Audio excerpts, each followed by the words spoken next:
proceed in only one direction.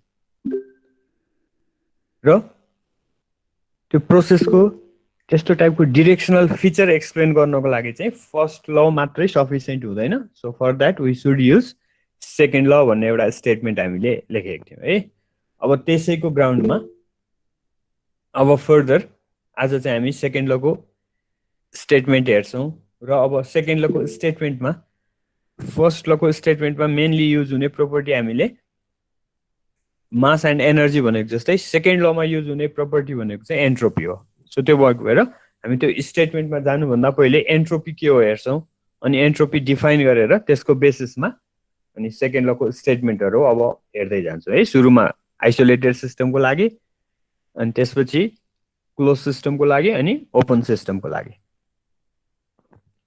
ल अब first आजको हेडिङ चाहिँ entropy and second law of thermodynamics for an isolated system. अब यो सेकेन्ड लको स्टेटमेन्टमा जानुभन्दा पहिले यो एन्ट्रोपी भन्ने टर्म के हो यसलाई बुझ्ने, अनि त्यसपछि फर्दर हामी अगाडि बढ्न सक्छौँ है. सो फर्स्टमा यो एन्ट्रोपी भन्ने प्रोपर्टी के हो यसलाई क्लियर गर्ने.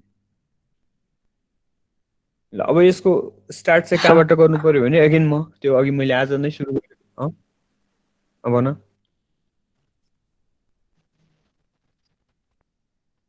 सर त्यो फ्री भन सर त्यो फ्री एक्सपान्सन प्रोसेसमा छ नि त्यो पिस्टन र त्यो भ्याक्युम त्यो मैले मजाले बुझेको छैन सर. ठिक छ त्यो म अहिले एक्सप्लेन गरिहाल्छु. ल अर्को कसले के भन्नु खोजिरहेछ? तरफ work transfer and heat transfer छ नि त्यसको बारेमा बुझ्दैन, कन्फ्युजनमा छ. होइन म भन्छु. मैले आज तिमीहरूलाई नसोधिकन मैले नै सुरु गरिसकेँ.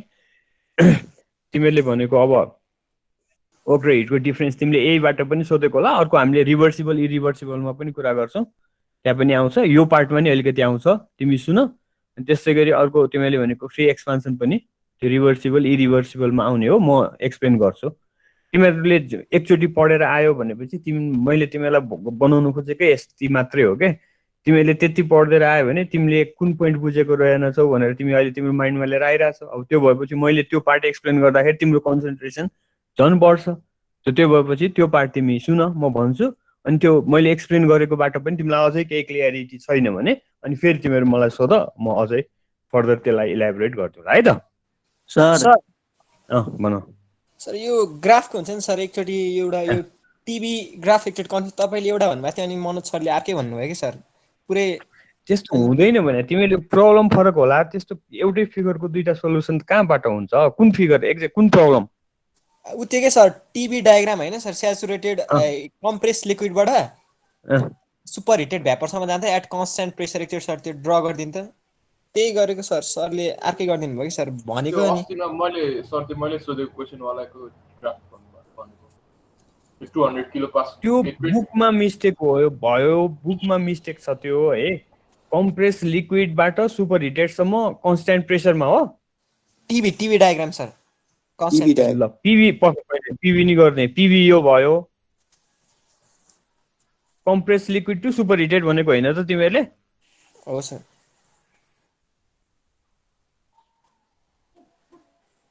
अनि त्यसमा सर तीनटा स्टेट छ कि सर, 1 2 मात्रै होइन, तीनटा स्टेट बनाउनु नि सर. 1 चाहिँ होइन सुपर 1 चाहिँ कम्प्रेस लिक्विड, 2 पनि कम्प्रेस लिक्विड, अनि 3 चाहिँ सुपर हिटेड भ्यापर सर. त्यसरी बनाइदिनु नि सर.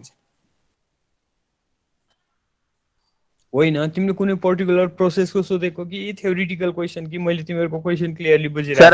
सर हाम्रो ट्युटोरियलको 10 नम्बरको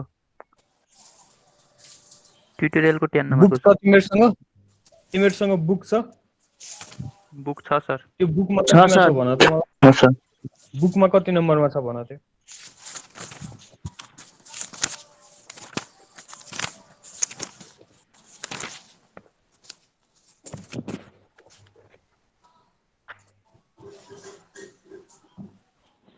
पेज नम्बर छ 110 110 this number. ल ठीक छ. 110 को 29 क्वेशन नम्बर 29 हो सर.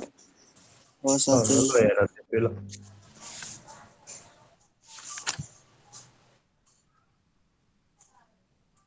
यसको state 1 initially water P1 is equal to 4000 kilopascal and T1 is equal to 500 degree Celsius. अब यो 5 आउन छ तिमीलाई अस्ति पनि मैले एउटा प्रब्लम गर्दा भने तिमीले टेबल हेर्नै पर्दैन इट इज सुपर हिटेड. अब if the piston is at bottom the system would have pressure 300 kilopascal. Bottom मा भनेको त्यहाँ मास केही पनि नभएको भए 28 होला 28 होला सर. फेरि 28 किनभने कम्प्रेस लिक्विड वाला हो नि त. ल 28 मा त्यसले a system contains 2 kg of water भएको भयो हैन. ल बुझे मैले. P1 is equal to 200 kilopascal and T1 is equal to 50 degrees Celsius. So it is compressed liquid. अब त्यसपछि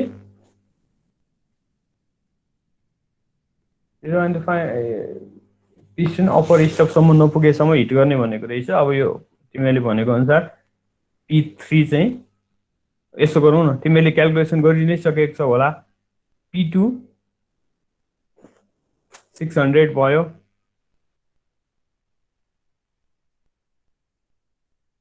अब यो कम्प्रेस लिक्विड स्टेटबाट यहाँ दिएको अनुसार कन्स्टेन्ट भोल्युममा हिट गरेको भनेपछि ओभियसली यो स्टेट पनि कम्प्रेस लिक्विड नै भयो हो सर.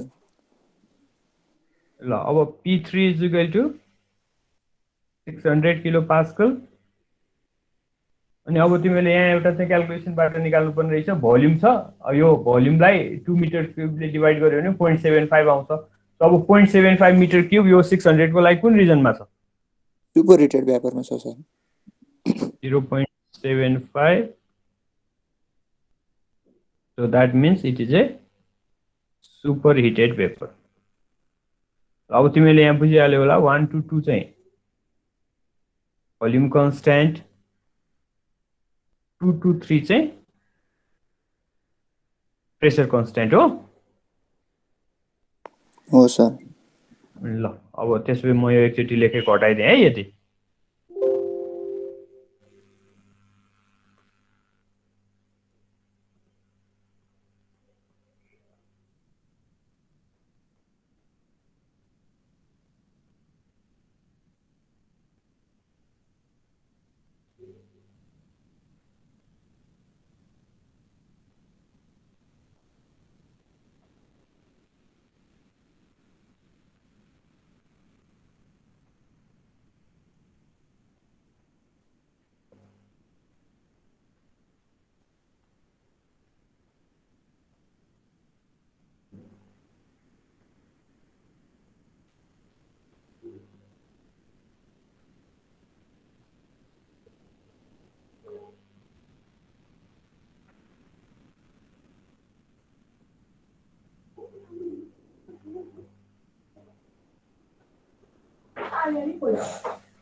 ल भयो बुझ्यौ?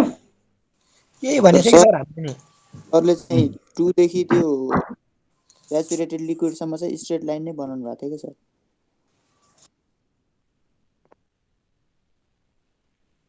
हैन यो पोर्सनमा यसमै हो सर. अनि 2 देखि पुरै स्ट्रेट तान्नु भयो नि सर हामीले. त्यो स्याचुरेटेड लिक्विडसम्म सर स्ल्यान्टेड हुन्छ होला नि भने होइन भन्नुभयो स्ट्रेटै हुन्छ भनेर भन्नुभयो कि सर.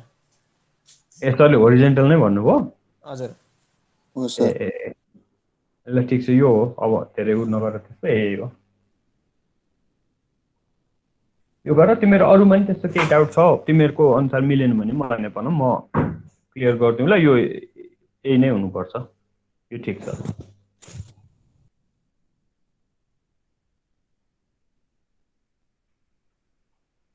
ल यो क्लोज गर्दै मैले है. तिमीहरूले भनेकै ठिक छ त्यसपछि ल. अब म लाई यो अघि मैले सुरु गरिसकेको थिएँ त्यो कन्टिन्यू गर्न दियो मलाई.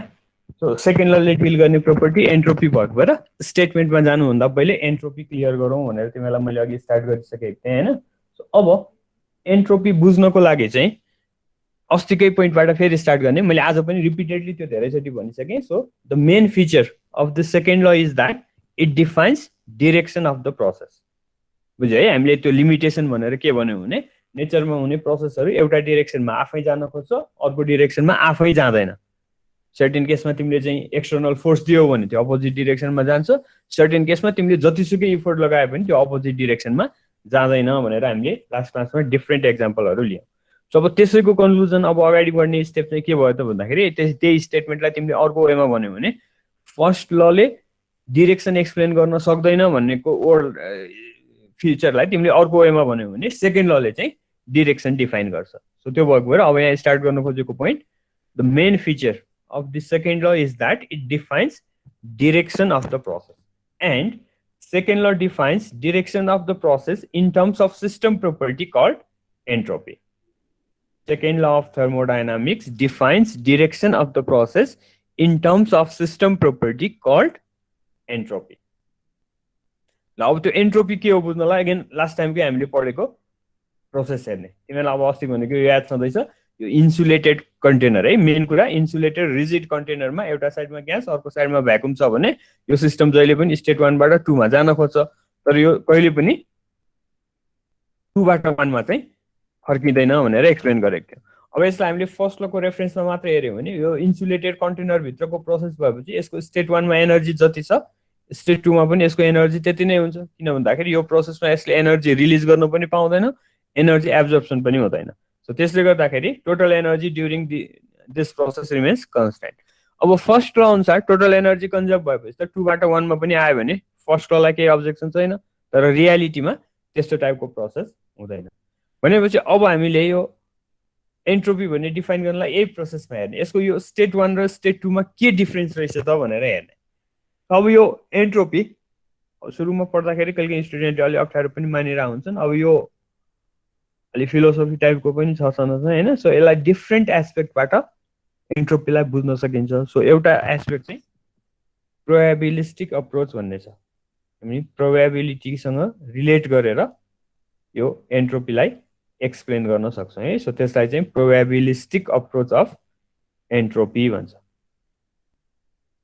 यो एन्ट्रोपी भन्ने टर्म अहिले कम्प्युटर सिस्टममा सोसियल साइन्स सबैतिर युज हुन्छ। अहिले पछि म तिमीलाई त्यसको एक्जाम्पल तिमीलाई।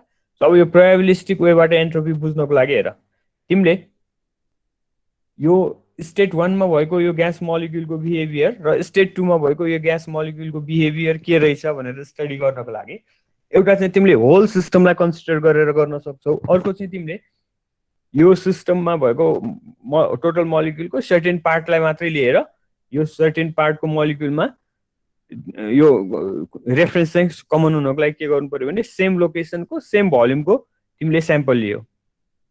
सो यो रिजनमा पर्ने मोलिक्युलहरूको एनालाइसिस गर अनि त्यो मोलिक्युलहरूको प्रोपर्टीमा केही बिहेभियर चेन्ज आयो भने तिमीले यो सिस्टमको बिहेभियरमा यो चेन्ज आइरहेछ भन्ने कन्क्लुजन दिन सक्छौ। यो स्टेट 1 मा तिमीले स्टेट 2 मा पनि सेम सिस्टमको सेम लोकेसनको सेम भोल्युमको मा अकुपाई हुने मोलिक्युलहरूलाई लिएर यो सिस्टमको बिहेभियर एक्सप्लेन गर्ने। भनेपछि अब तिमीले यसरी सिस्टमलाई डिस्क्राइब गर्दाखेरि होल सिस्टम नलिकन सिस्टमको सर्टेन पार्टलाई ल्यायो भने अब स्ट्याटको ल्याङ्ग्वेजमा त्यसलाई स्याम्पल भन्छ। तिमीले अब अलिअलि प्रोबेबिलिटीको थ्योरीहरू बेसिक्स त पढेको छ होला, तिमीलाई कतिको याद छ यो, it is called a sample. मैले होल सिस्टम लियो भने अब तिमीलाई एकचोटि रिकल गराइदिएँ, स्ट्याट पढेको त छ होला नि प्लस 2 मा अलिअलि। सो तिमीले इच एन्ड सबैलाई लियो भने त्यसलाई चाहिँ होल पपुलेसन इज कन्सिडर्ड भन्छ।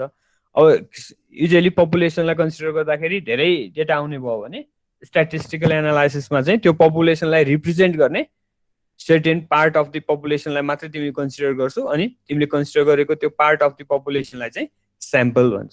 सो अब यहाँ अहिले तिमीलाई मैले के भन्नु खोजेको भने यो सिस्टमको स्टडी गर्नको लागि हामीले सर्टेन स्याम्पल लियौँ, तर स्याम्पल के लियौँ भने सेम लोकेसनबाट सेम भोल्युमको स्याम्पल लियौँ।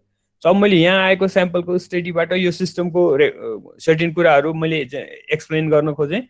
अर्को चाहिँ मैले यो स्टेटमा सेम भोल्युम सेम लोकेसनको स्याम्पल लिएर यो सिस्टम यो स्याम्पलको स्टडीबाट मैले यो सिस्टमलाई एक्सप्लेन गर्न खोजेँ भने मैले सिस्टमको रेफरेन्समा दिएको एक्सप्लेनेसन यो लेफ्ट साइडको स्याम्पलबाट दिँदा बेटर हुन्छ कि राइट साइडको स्याम्पलबाट दिँदा बेटर हुन्छ?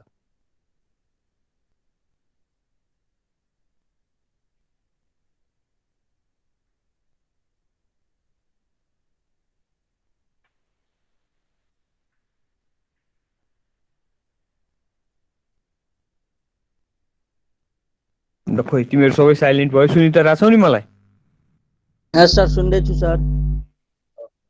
ल अब तिमीहरूलाई गाह्रो भएको भए मैले त्यहाँ सायद एलएमएसमा पनि एक्जाम्पल दिएको छु होला। यसलाई बुझ्नको लागि तिमीहरूको यो स्याम्पल बुझ्नको लागि चाहिँ हेर है, तिमीहरूको क्लासको कम्पेरिजनबाट स्टार्ट गरौँ अनि तिमीहरूलाई बुझ्न सजिलो हुन्छ होला है। जस्तो तिमीहरूको अहिले सिभिलको फर्स्ट इयरको दुईवटा ग्रुप छ, group A and group B. अब मलाई सर्ट टाइममा रिपोर्ट दिनु पर्यो कुन ग्रुपको पर्फर्मेन्स बेटर छ भनेर मैले कलेजको म्यानेजमेन्टलाई रिपोर्ट दिनु पर्यो फर एक्जाम्पल। अब मसँग धेरै टाइम छ, मलाई आज खबर गरेर 1 महिनापछि रिपोर्ट दिए हुन्छ भनेको छ भने मैले तिमीहरू सबैको अहिलेसम्मको टेस्टमा कति मार्क आयो हेर्छु, तिमीहरू सबैको सबै सब्जेक्टमा आएको मार्कहरू म यहाँ हेर्छु, त्यसको एभरेज निकाल्छु। त्यस्तै ग्रुप बी को पनि सबै सब्जेक्टको सबै स्टुडेन्टको मार्कहरू कलेक्ट गर्छु, त्यसको एभरेज निकाल्छु। सो त्यो एभरेज भ्यालु जहाँ जुन ग्रुपको धेरै पाउँछु मैले त्यो ग्रुपको पर्फर्मेन्स बेटर छ भनेर एन्सर दिन सक्छु। सो त्यो गर्नलाई मलाई धेरै टाइम चाहियो, मलाई धेरै डेटा चाहियो। मैले सबै स्टुडेन्टको सबै सब्जेक्टको अहिलेसम्म भएको सबै टेस्टको मार्कहरू कलेक्ट गर्नु पर्यो। सो त्यो गर्नलाई मलाई टाइम लाग्छ। अब मलाई कलेज बोर्डले जस्ट सिनेरियो के छ, इमिडिएटली मलाई अब आज भनेर भोलि नै रिपोर्ट चाहियो, भोलि मिटिङ छ, भोलि मिटिङमा कुन ग्रुप बेटर रहेछ भनेर प्रेजेन्ट गर्नु पर्यो भने अब त्यस्तो केसमा मैले के गर्छु भने मैले यो ग्रुप ए को सबै स्टुडेन्टलाई कन्सिडर गर्न नसके पनि मैले यो ग्रुप अब त्यो स्टुडेन्टहरू सेलेक्ट गर्दा चाहिँ मैले सकेसम्म यो ग्रुप ए लाई रिप्रेजेन्ट गर्ने गरी लिन्छु। सो त्यसको लागि मैले के लिन्छु भने मेरो अब अहिलेसम्मको अब्जर्भेसनमा बेटर स्टुडेन्टहरू 2 जना सेलेक्ट गर्छु होला, एभरेज स्टुडेन्टहरू 2 जना सेलेक्ट गर्छु होला। अब जति कराए पनि नहुने सर्टेन स्टुडेन्टहरू हुन्छन्, सो त्यस्तो टाइपको स्टुडेन्टहरू 2 जना लिएँ मैले। अब यो बेटर पनि आयो, एभरेज पनि आयो, अब सम वेमा राम्रो पर्फर्म गर्न नसकेको स्टुडेन्टहरू पनि आयो भनेपछि यो 6 जनाको इभ्यालुएसन गरेर मैले तिम्रो क्लासको एउटा एभरेज कति रहेछ त मेरै सब्जेक्टमा भनौँ फर एक्जाम्पल। अब कम टाइममा गर्नु भएपछि सबै सब्जेक्टको नसकेला। सो अब मेरो सब्जेक्टमा यो 6 जना स्टुडेन्टले गरेको पर्फर्मेन्सको बेसिसमा मैले एउटा एभरेज भ्यालु निकाल्छु। त्यस्तै ग्रुप बी को पनि त्यस्तै गर्छु म, बेटर स्टुडेन्टहरू 2 जना, एभरेज 2 जना, राम्रो गर्न नसक्ने 2 जनालाई लिएर मैले फेरि अर्को एभरेज क्यालकुलेट गर्छु। अनि त्यो दुईटा एभरेज कम्पेरिजन गर्दाखेरि जुन बेटर आउँछ मैले त्यो वेमा पनि कन्क्लुजन दिन सक्छु। सो अब यहाँ तिमीलाई अहिले मैले रिलेट गर्न खोजेको के हो भने मैले तिमीहरूको क्लासमा 48 एनालाइसिस गरेको भए त्यो चाहिँ मैले पपुलेसनलाई कन्सिडर गरेको हुन्छ है। तिमीहरूको क्लासको पपुलेसन साइज कति भन्यो भने द्याट इज 48। तिमीहरूको इच ग्रुपमा 48 जना छ भनेको मिनिङ चाहिँ 48 जनाको चाहिँ पपुलेसनको साइज भयो।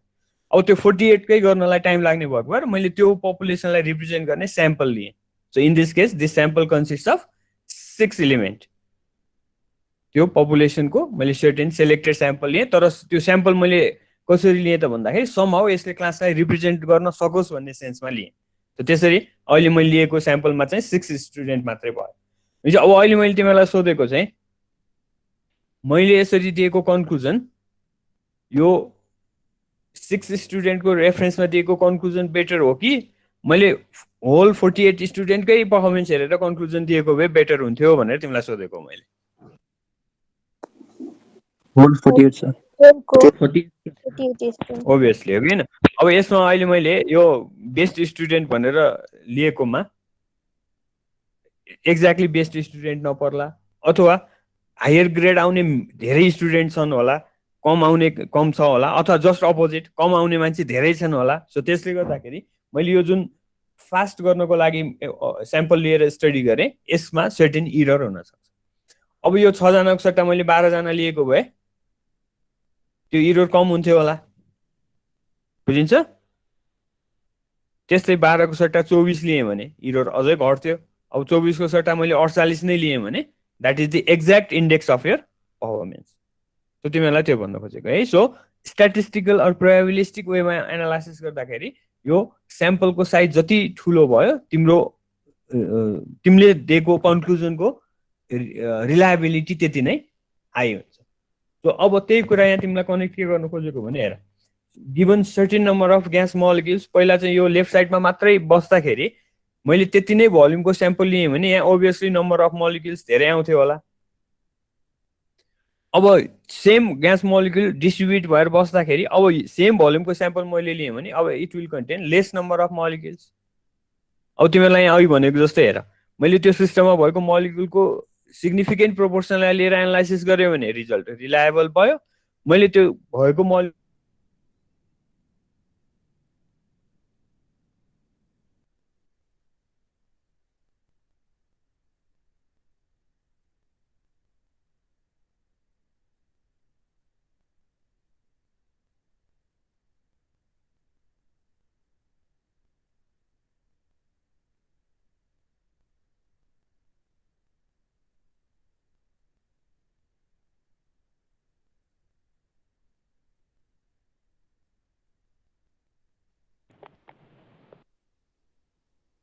बुझेको हो यो कन्क्लुजन?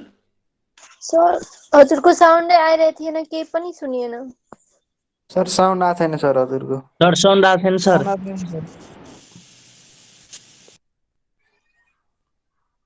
साउन्डै क्लियर छैन। सबको नेट स्लो होला। कहाँ सबको नेट स्लो हुन्छ? वर्ल्ड लिङ्क हो होला।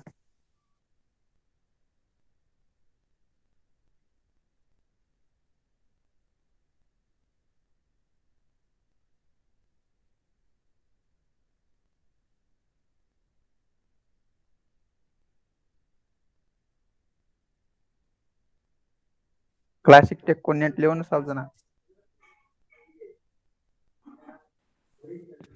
सस्तोमा सिजी छैन। मेरो त्यसैको हो ब्रो, तर चल्दैन राम्रोसँग। म त अब सिजी लिन्छु। ओल्ड लिङ्कको दामी चल्छ। त्यही त 4 घण्टा लाग्छ, गाह्रो छ नि। मेरोमा आज अलिकति नेट फेरि ऊ भइरहेछ है, इस्यु भइरहेछ। अघि डिस्कनेक्ट भयो एकछिन। अब सुनिरहेछ? आइरहेछ सर।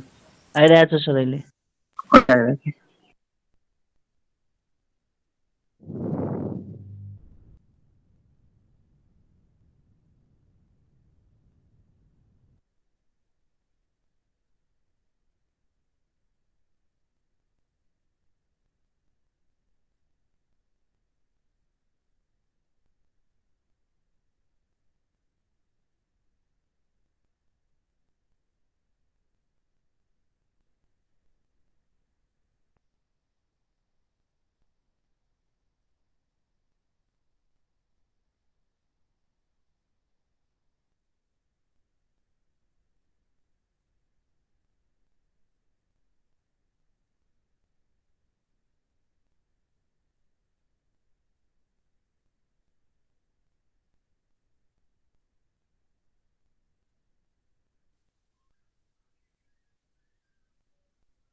सरको नेट गयो फेरि। त्यस्तै जस्तो छ। क्लास बन्द खाल्दै नि हुने हो कि? होइन, अगाडि पढ्दै गर। पढन दास केटा। रिभिजन गर्दै गर नि सक्दैन तपाईँको।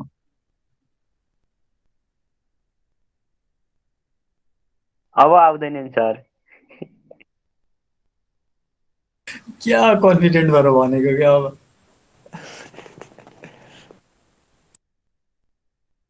त्यो हो नि त कन्फिडेन्स लेभल भनेको। सरको तिमी के हो नि धामी। विवेक भन्दा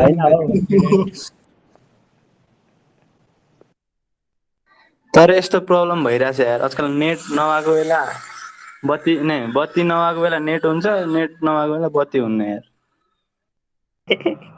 लेजेन्डहरुको घरमा मात्र त्यस्तो हुने। मेरो त दुवै हुन्छ एउटा नि चल्दैन। भन्नाले कहिले बत्ती हुन्न कहिले नेट हुन्न के बत्ती भएको बेला नेट चल्दैन कहिले काहीँ चल्छ खै के हो वर्ल्डिङको कमाल हो वर्ल्डिङको। क्लास जोइन ओल्ड गरिरहेको है फेरि क्लासी एटेन्डेन्स घट्ला सबको। क्लासी क्लास टेक्ट जोइन हो गरिरहेको। त्यही म नि त चल्दैन एटेन्डेन्स बढाउन जोइन भएको।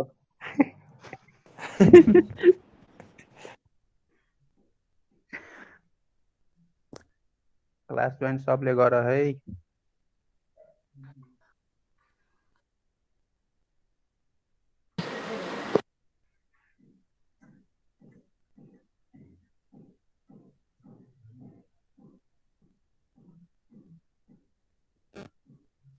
लिभ गर्दा हुन्छ साथीहरू? हुँदैन हुँदैन। के हतार गर्यो साथी आनु तिमीलाई? साथी आनु लिप आन। ए मैले जोइन गरेँ है। ल यो अघि तिमीले मैले बोलेको चाहिँ सुनेनौ अर्जुन दिप्ले ह्यान्ड रेज भनेको थियो के हो तिम्रो सोध्नुपर्ने?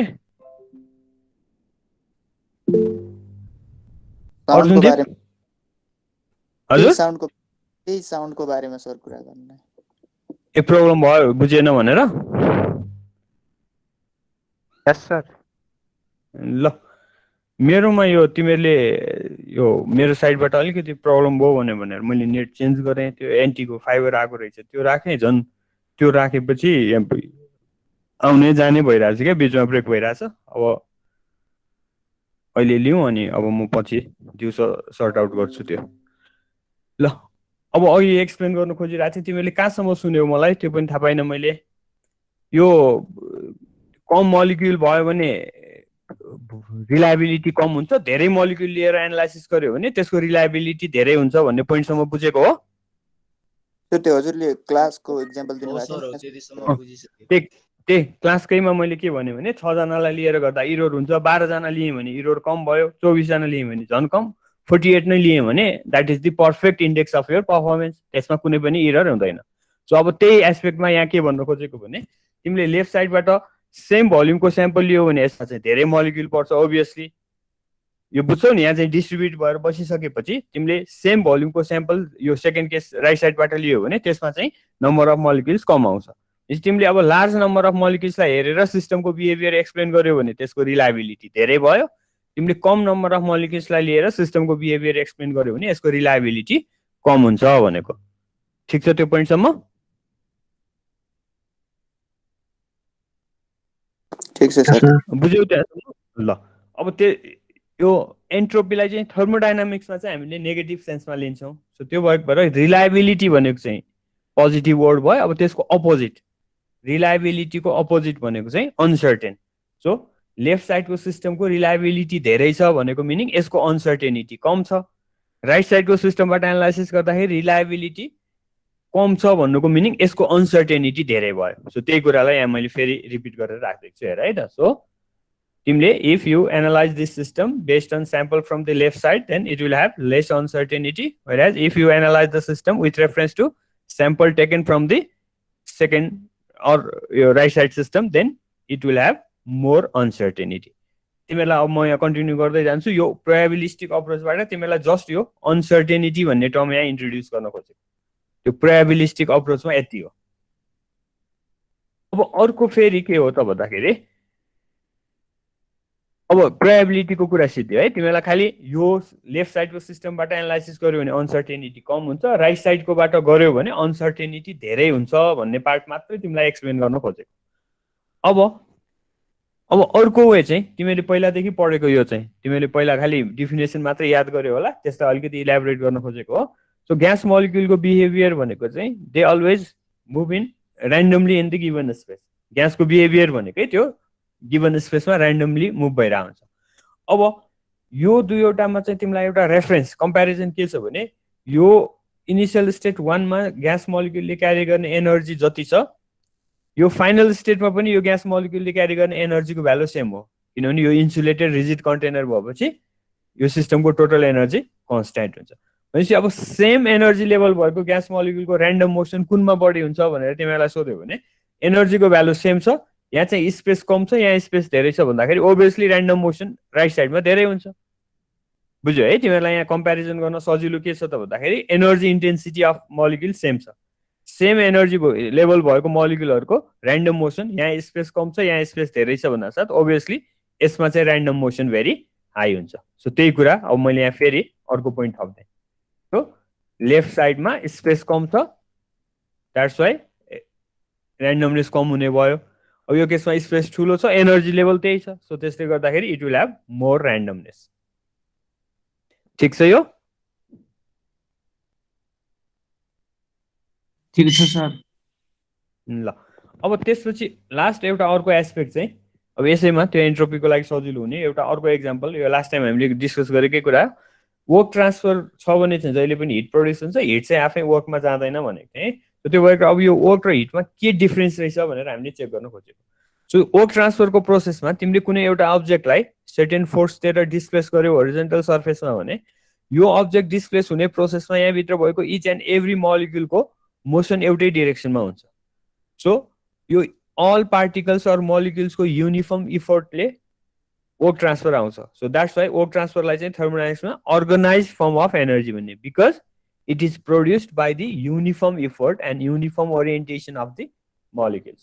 Whereas तिमीले त्यही solid objectलाई हिट दिएको भए यहाँ भएको मोलिक्युलहरू चाहिँ डिफ्रेन्ट डिरेक्सनमा भाइब्रेट गर्न थाल्छ। सो त्यसले गर्दाखेरि अब सलिड भन्दा लिक्विडमा अझै धेरै, ग्यासमा भयो भने त्यो अझै हुन्छ। सो कुनै पनि सिस्टमको भित्रको कुनै पनि सब्सटेन्सलाई तिमीले हिट दियो भने त्यहाँभित्र भएको मोलिक्युलहरूको ऱ्यान्डमनेस बढ्छ।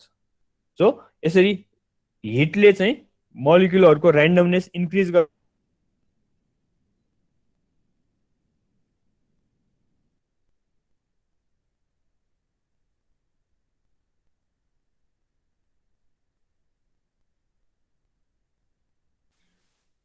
भने तिमीले हिट दियो भने चाहिँ डिफ्रेन्ट पार्टिकल डिफ्रेन्ट डिरेक्सनमा भाइब्रेसन हुन थाल्छ। आवाज आथेन सर काटेर आएछ। ल ठिक छ, म फेरि रिपिट गर्छु। ल यो ऱ्यान्डमनेस भन्ने टर्मसम्म बुझ्यौ तिमीहरूले? ल त्यसपछि यो सेकेन्ड अर्को एक्जाम्पल म फेरि भन्छु। सो तिमीहरूलाई स्टार्ट गरेको चाहिँ लास्ट क्लासकैबाट तिमीहरूले के भनेको थियो भने work can be easily converted into heat but heat can not be converted into work itself भनेर तिमीले अस्ति एक्सप्लेन गरेको थियो। सो त्यो वर्क भएर यो हिट र वर्कमा के डिफ्रेन्स रहेछ भनेर एनालाइसिस गर्न खोजेको है। सो त्यो डिफ्रेन्सको लागि तिमीलाई मैले एक्जाम्पल के भन्यो भने तिमीले सर्टेन फोर्स दिएर कुनै एउटा सलिड ब्लकलाई होरिजोन्टल सर्फेसमा मुभमेन्ट गराइरहेछ भने यो मुभमेन्ट हुने प्रोसेसमा यहाँ भएको एभ्री पार्टिकल एउटै डिरेक्सनमा एउटै भेलोसिटीमा मुभ भइरहेको हुन्छ। त यसरी uniform orientation of particle or मोलिक्युलले वर्क ट्रान्सफर ल्याउने भएको र वर्कलाई चाहिँ अर्गनाइज्ड फर्म अफ एनर्जी भनेको बुझिन्छ यो स्टेटमेन्ट? बुझेन सर। सर एकचोटि फेरि भनिदिनु। Work transfer is produced by uniform effort of the molecules. Whenever there is work transfer, every particle or every molecule of the system move in the same direction. एउटा particle एकतिर अर्को particle अर्कोतिर जान खोज्यो भने वर्क ट्रान्सफर हुँदैन। So work transfer चाहिँ uniform effort or uniform orientation of मोलिक्युल्सबाट आउने भएको र त्यसलाई अर्गनाइज्ड फर्म अफ एनर्जी भनेको। ठिक छ?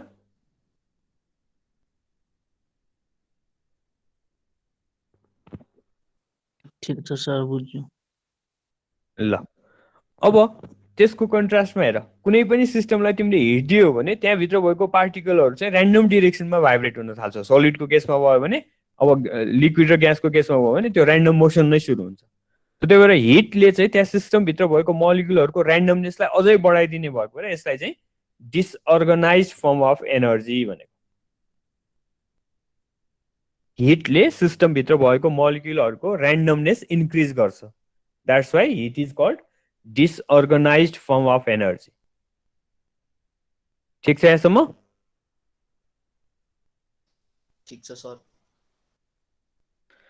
ल अब यो सबै एक्जाम्पललाई तिमीले हेर, तिमीले के भन्न खोजेको थियो भने स्टेट 1 बाट 2 मा आफै जान्छ, 2 बाट 1 मा आउँदैन भनेर तिमीले पढेको हो। त्यसै गरी वर्कबाट हिट आफै जान्छ, हिट टु वर्क आउँदैन। अब त्यही फिचरलाई तिमीले अहिले हामीले इन्ट्रोड्युस गरेको यो वर्डहरूको एस्पेक्टमा भन्न खोज्यौ भने के रहेछ त? कुनै पनि सिस्टम लेस अनसर्टेन भएको स्टेटबाट मोर अनसर्टेन भएकोतिर चाहिँ आफै जान्छ, यसको रिभर्स डिरेक्सन पोसिबल छैन। सिमिलरली कुनै पनि सिस्टम लेस ऱ्यान्डम भएको स्टेटबाट मोर ऱ्यान्डम भएको स्टेटमा चाहिँ आफै जान्छ, ऱ्यान्डमनेस घट्ने प्रोसेस पोसिबल छैन। त्यसै गरी अर्को यो एक्जाम्पलबाट हेऱ्यो भने अर्गनाइज फर्ममा भएको एनर्जी डिसअर्गनाइज फर्ममा चाहिँ आफै जान्छ, तर डिसअर्गनाइज फर्मको एनर्जी कहिले पनि आफै अर्गनाइज फर्ममा जाँदैन। ठिक छ यो? ठिक छ सर। ल अब यसलाई तिमीले जेनरलाइज गर्दाखेरि के हुने रहेछ त? सिस्टम कुन डिरेक्सन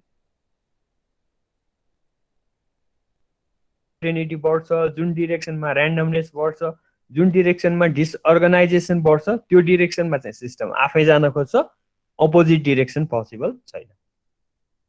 बुझिन्छ यो कन्क्लुडिङ पोइन्ट? जुन प्रोसेसमा अनसर्टेनिटी बढ्छ, ऱ्यान्डमनेस बढ्छ, डिसअर्गनाइजेसन बढ्छ, त्यो डिरेक्सनमा चाहिँ सिस्टम आफै जान खोज्छ। अनसर्टेनिटी घट्ने, ऱ्यान्डमनेस घट्ने, डिसअर्गनाइजेसन घट्ने प्रोसेस चाहिँ नेचरमा आफै हुँदैन भनेको। ठिक छ? ठिक छ सर, ठिक छ। ल अब यो हेर त, तिमीहरूले नेपालीमा बच्चादेखि एउटा सोचेको छौ नि प्रभाव बनाउनु भन्दा बिगार्न सजिलो हुन्छ भन्ने ल्याएर, त्यही नेचरल रुललाई नै समाउ सेकेन्ड ल भनेको। यो इक्जाम्पलबाट पनि देख्यौ नि, जसले सिस्टमेटिक बनाउँछ त्यो प्रोसेस चाहिँ कहिले पनि हुँदैन, जसले बिगार्छ त्यो चाहिँ आफै हुन्छ। अनसर्टेनिटी बढ्ने, ऱ्यान्डमनेस बढ्ने, डिसअर्गनाइजेसन बढ्ने प्रोसेस चाहिँ नेचरमा आफै हुन्छ, तर त्यसको अपोजिट प्रोसेस आफै हुँदैन है। सो त्यसैलाई नेपालीहरूले भन्ने गरेको प्रभाव चाहिँ के हो त? बनाउनु भन्दा बिगार्न सजिलो हुन्छ भन्ने स्टेटमेन्ट त्यही हो है त। सर अनि त्यो अब त्यो हाई ग्रेड एनर्जी र लो ग्रेड के भन्नु भएको थियो नि? ए होइन, त्यो भएको भएर वर्क ट्रान्सफरलाई चाहिँ high grade of energy, heat ट्रान्सफरलाई चाहिँ लो ग्रेड अफ एनर्जी पनि भन्छ भनेको हो। त्यति मात्रै हो। अर्गनाइज भएको भएर हायर ग्रेड, डिसअर्गनाइज भएको भएर लोवर ग्रेड भनेको। ल अब त्यो कन्क्लुडिङ पोइन्ट तिमीले बुझेको भए, अब गिभन सिस्टममा कुन एक्सटेन्ट, कुन स्केलको अनसर्टेनिटी छ, कुन स्केलको ऱ्यान्डमनेस छ, और कुन स्केलको डिसअर्गनाइजेसन छ भनेर रिप्रेजेन्ट गर्ने सिस्टम प्रोपर्टीलाई एन्ट्रोपी भन्ने। बुझ्यो है? कुनै पनि सिस्टममा कुन स्केलको अनसर्टेनिटी छ, कुन स्केलको ऱ्यान्डमनेस छ, और कुन स्केलको डिसअर्गनाइजेसन छ, त्यसलाई चाहिँ एन्ट्रोपी भन्ने। ल अब यसको रेफरेन्समा हेर, यो अहिले हामीले आज अलमोस्ट आधा घन्टा लगाएर डिस्कसन गऱ्यौँ। यसको रेफरेन्समा सिम्पल कन्क्लुजन एन्ट्रोपी डिफाइन गर्नु पर्यो भने, अब the property of a system which gives a measure of molecular randomness, अब एउटा अर्को वर्ड पनि थप्दै, disorder, disorganisation or uncertainty is called a entropy. यो एन्ट्रोपीमा यो सायद चाहिँदैन है। यो property of a system which gives a measure of molecular randomness, disorder, disorganization or uncertainty is called entropy. है यो तिमीले पहिला पनि पढेको डेफिनेसन यही हो। अब यसको मिनिङ समाउ तिमीलाई मैले बुझाएँ होला भन्ने त्यो पार्टमा अलिकति इलाबोरेसन हामीले अहिले गर्यौँ। अदरवाइज डेफिनेसन तिमीले पहिला जे पढेको छौ त्यही नै हो। ल अब यसको it is denoted by x. अब molecular disorder भनिसकेपछि it is proportional to mass or molecule, that's why it is an extensive property and it is denoted by S. ल entropy को definition part यति हो। तिमीलाई यतिमा केही छ भने सोध, अब होइन भने अब सेकेन्ड लको स्टेटमेन्टको कुरा गर्छु म। अर्गनाइज र डिसअर्गनाइज भने बुझेन सर? तिमीलाई मैले अघि एक्जाम्पल दिएँ नि, तिमीले कुनै पनि जस्तो हेर, कुनै एउटा फ्यान रोटेसन भएको तिमीले हेऱ्यौ भने त्यो फ्यान ब्लेडको एभ्री पोइन्टको रोटेसनल भेलोसिटी एउटै हुन्छ क्या। So rotational work or translational work transfer हुने प्रोसेसमा त्यो सिस्टमभित्र भएको इच मोलिक्युल अर पार्टिकलको मोसन एउटै डिरेक्सनमा हुन्छ। सो त्यसरी युनिफर्म मोसनबाट वर्क आउने भएको भएर वर्क ट्रान्सफरलाई चाहिँ अर्गनाइज फर्म अफ एनर्जी भनेको। अब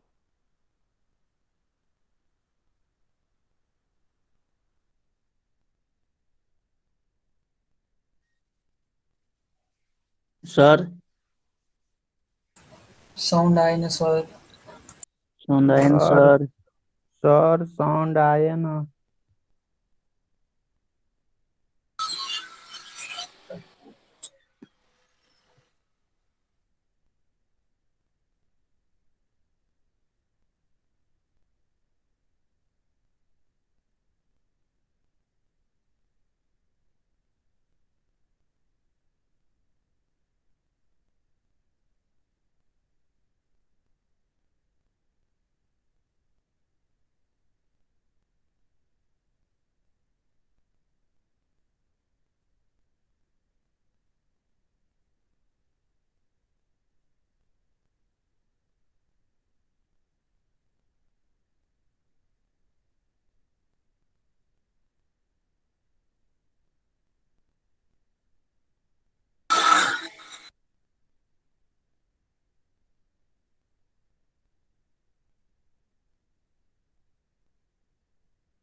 ल अलि डिस्टर्ब भयो फेरि कन्टिन्यू गरेँ है।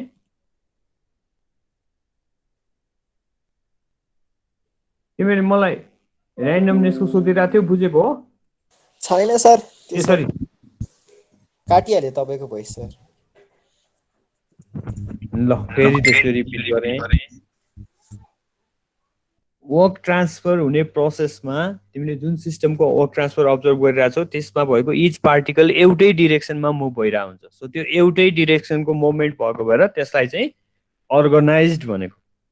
तिमीले कुनै पनि सिस्टमलाई हिटियो भने चाहिँ त्यहाँभित्र भएको मलिक्युलहरूको ऱ्यान्डमनेस अझै बढ्छ क्या। सो हिटले चाहिँ मलिक्युलहरूको ऱ्यान्डम मोसनलाई बढाउने भएको भएर हिटलाई चाहिँ डिसअर्गनाइज्ड फर्म अफ एनर्जी भनेको। यति हो कन्क्लुजन। ठिक छ? ठिक छ सर।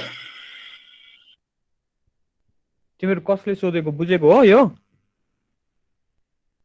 बुझेन सर ल मैले यो डिसअर्गनाइज। नेट बिग्रेको भएर बुझेँ एकजना सर मैले। स्टुडेन्टलाई फोन गरेको थिएँ, उसले रेकर्ड गर्यो। म एकछिन पज गरेँ है मैले।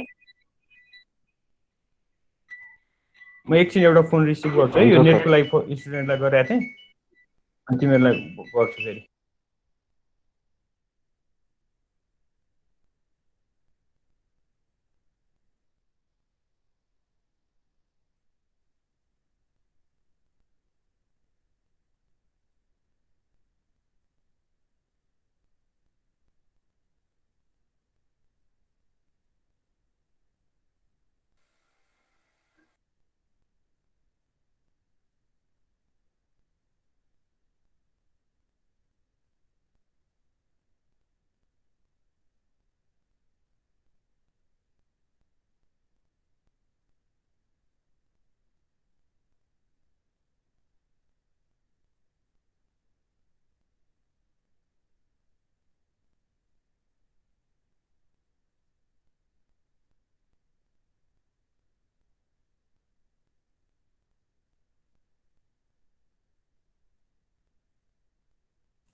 ल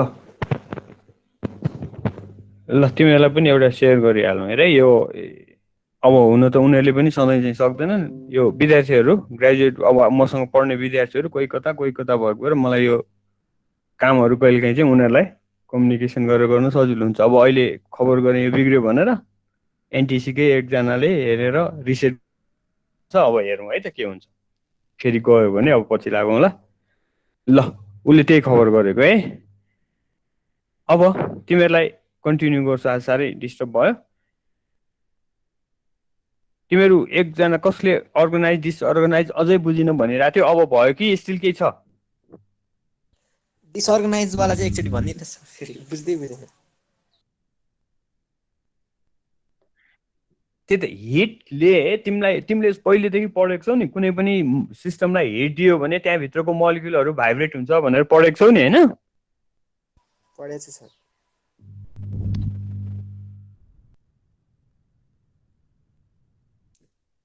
हो त्यसको मिनिङ के हो भने त्यो भाइब्रेसन चाहिँ एभ्री मलिक्युलको एउटै डिरेक्सनमा एउटै एम्प्लिट्युडको हुन्छ भन्ने छैन क्या। कुनै मलिक्युल कता कुन डिरेक्सनमा भाइब्रेट हुन्छ, कुनै मलिक्युल अर्को डिरेक्सनमा हुन्छ। सो त्यसले गर्दाखेरि हिटले चाहिँ त्यो सिस्टमभित्र भएको मलिक्युलको ओरिएन्टेसनमा डिस्टर्ब ल्याउँछ। सो ऱ्यान्डमनेस बढाइदिन्छ, मलिक्युलको मोसनमा अझै ऱ्यान्डम बनाउँछ हिटले। जति धेरै हिट भयो सिस्टमभित्र ऱ्यान्डमनेस त्यति हाई हुन्छ। सो त्यसले गर्दाखेरि हिटलाई चाहिँ डिसअर्गनाइज्ड फर्म अफ एनर्जी भनेको। वर्कले चाहिँ वर्क हुने प्रोसेसमा चाहिँ एउटा मलिक्युल एकतिर अर्को मलिक्युल अर्कोतिर जान खोज्यो भने वर्क ट्रान्सफर हुँदैन। सो वर्क ट्रान्सफरको प्रोसेसमा चाहिँ एभ्री मलिक्युल एउटै डिरेक्सनमा गइरहेको हुन्छ। सो त्यसले गर्दाखेरि त्यसलाई अर्गनाइज्ड भनेको। ल अझै केही छ तिम्रो? बुझेँ सर।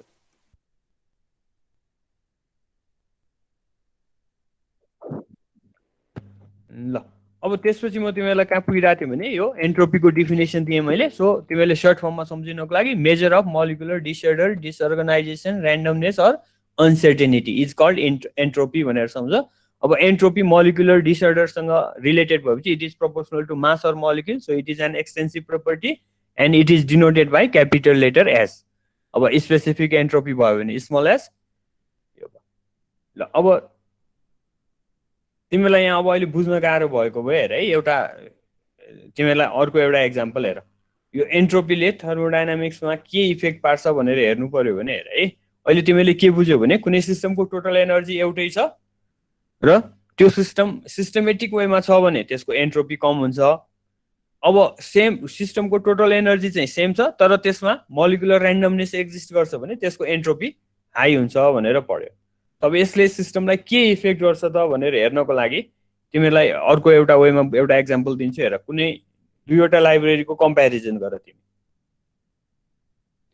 सो एउटा लाइब्रेरीमा चाहिँ दुवै लाइब्रेरीमा नम्बर अफ बुक सेम छ। So that means capacity of both library same भयो। अघि यहाँ मैले total energy of both the system same भनेको जस्तै यसमा चाहिँ total number of books in both library same छ। यो लाइब्रेरीको क्यापासिटी एउटै भयो। चाहिँ बुकहरू सिस्टमेटिक वेमा राखेको छ अनि त्यहाँ युज गर्ने युजरहरू पनि डिसिप्लिन छ। कसैले गएर त्यो बुक पढ्यो भने फेरि लगेर त्यसको आफ्नै पोजिसनमा राखिदिन्छ। सो यसरी एउटा लाइब्रेरी चाहिँ सिस्टमेटिक छ। अब अर्को लाइब्रेरीमा पनि नम्बर अफ बुक चाहिँ त्यति नै छ तर त्यो त्यति सिस्टमेटिक छैन। त्यहाँ युज गर्ने युजरहरू पनि त्यति धेरै डिसिप्लिन छैन। त्यहाँ गर्ने काम गर्ने स्टाफहरूले पनि त्यो बुकलाई त्यति राम्ररी प्रपरली एरेन्ज गरेर राखेको छैन। अब यस्तो सिस्टममा कसैले एउटा बुक झिकेर पढ्यो यहीँ छोडिदिएर हिँड्यो फेरि अर्को आएर त्यो बुक तान्छ उसले अन्त लग्यो। सो यस्तो टाइपको स्थिति छ। अब तिमी यो लाइब्रेरीमा इन्टर गर्यो भने के हुन्छ भने यो लाइब्रेरीमा जान्छौ त्यहाँ गेटमा राखेको कम्प्युटरमा तिमीलाई चाहेको बुक कुन सेल्फमा छ भनेर तिमी हेर्छौ त्यहाँ जान्छौ त्यो बुक भेट्छौ तिमी त्यो बुक ल्याएर तिमीले पढ्यौ पढेपछि फेरि त्यहीँ लगेर राख्यौ। सो भेरी सर्ट टाइममा तिमीलाई चाहेको नलेज तिमीले गेन गर्यौ। अब यो लाइब्रेरीमा के हुन्छ तिमी गयो त्यहाँ पनि कम्प्युटर राखिदिएको छ चेक गर्यो यो सेल्फमा हुनुपर्छ भनेर हेऱ्यौ त्यो सेल्फमा गएर हेऱ्यौ छैन बुक। त्यसपछि तिमी यता लाग्यौ उता लाग्यौ हेऱ्यौ अब बल्ल बल्ल तिमीले बुक भेट्यौ। अर कहिलेकाहीँ तिमीले जति खोजे पनि त्यो बुक नभेट्न पनि सक्छौ। सो अब के फरक भयो त भन्दाखेरि दुवै लाइब्रेरीको क्यापासिटी एउटै थियो। सो एउटा हुँदाहुँदै पनि यो सिस्टमेटिक भएको लाइब्रेरीमा चाहिँ तिमीले भेरी सर्ट टाइममा तिम्रो कम इफोर्टबाट तिमीलाई चाहेको नलेज गेन गरेर तिमी काममा हिँडिसक्यौ। यहाँ चाहिँ के भयो त भन्दाखेरि त्यति नै नलेज गेन गर्नको लागि तिमीले धेरै इफोर्ट लगाउनु पर्यो। तिम्रो टाइम धेरै गयो इफोर्ट धेरै गयो र कहिलेकाहीँ के हुनसक्छ भने तिमीले जतिसुकै इफोर्ट लगाए पनि त्यो बुकै नभेटिन सक्छ भनेपछि तिमीले त्यहाँबाट केही पनि नपाउन पनि सक्छौ। सो अहिले एक्ज्याक्टली तिमीलाई त्यही कम्पेरिजन गराउनु खोजेको। सिस्टमको टोटल एनर्जी सेम हुँदाहुँदै पनि सिस्टममा मोलिकुलर ऱ्यान्डमनेस छ भने तिमीले यहाँबाट लिन सक्ने वर्क आउटपुट कम हुन्छ। सिस्टम सिस्टमेटिक मोलिकुलर एरेन्जमेन्टमा छ भने त्यहाँबाट तिमीले लिन सक्ने वर्क आउटपुटको भ्यालु धेरै हुन्छ। यो एन्ट्रोपी किन चाहियो त थर्मोडायनामिक्समा भन्दाखेरि टोटल एनर्जी सेम हुँदाहुँदै पनि एन्ट्रोपी हाई छ भने तिमीले पाउने वर्कको अमाउन्ट कम हुन्छ। एन्ट्रोपी लो छ भने तिमीले relatively high amount of work पाउँछौ। अब त्यही कुरा कम्पेरिजन यसरी लाइब्रेरीबाट गर्ने। सेम नम्बर अफ बुक भएको लाइब्रेरीमा युज कस्तो हुन्छ भनेर तिमीलाई यो एक्जाम्पल दिनु पर्यो। ठिक छ?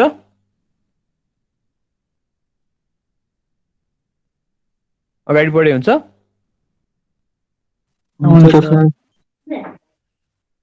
ल अब नेक्स्टमा चाहिँ second law of thermodynamics for an isolated system. अब यो एक्सप्लेन गर्नको लागि चाहिँ अघि दुईवटा एक्जाम्पल यहाँ लिएको थिएँ मैले तिमीलाई एन्ट्रोपी डिफाइन गर्नलाई। एउटा यो कन्टेनरमा भएको एक्सपान्सनको अर्को यो हिटको। अब अहिले हामीले स्टेटमेन्ट चाहिँ आइसोलेटेड सिस्टमको लागि लेख्न खोजेको भएर आइसोलेटेड सिस्टममा हिट ट्रान्सफर वर्क ट्रान्सफर हुने पोसिबिलिटी भएन। सो त्यसले गर्दाखेरि अब स्टेटमेन्टको लागि चाहिँ हामी यो एक्जाम्पलको रेफरेन्स लिँदैनौँ यो प्रोसेसबाट मात्रै।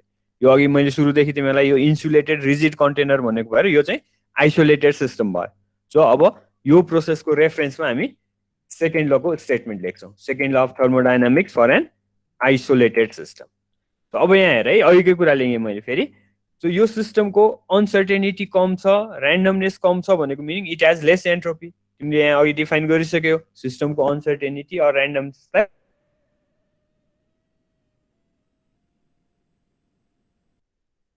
आवाज आएन सर।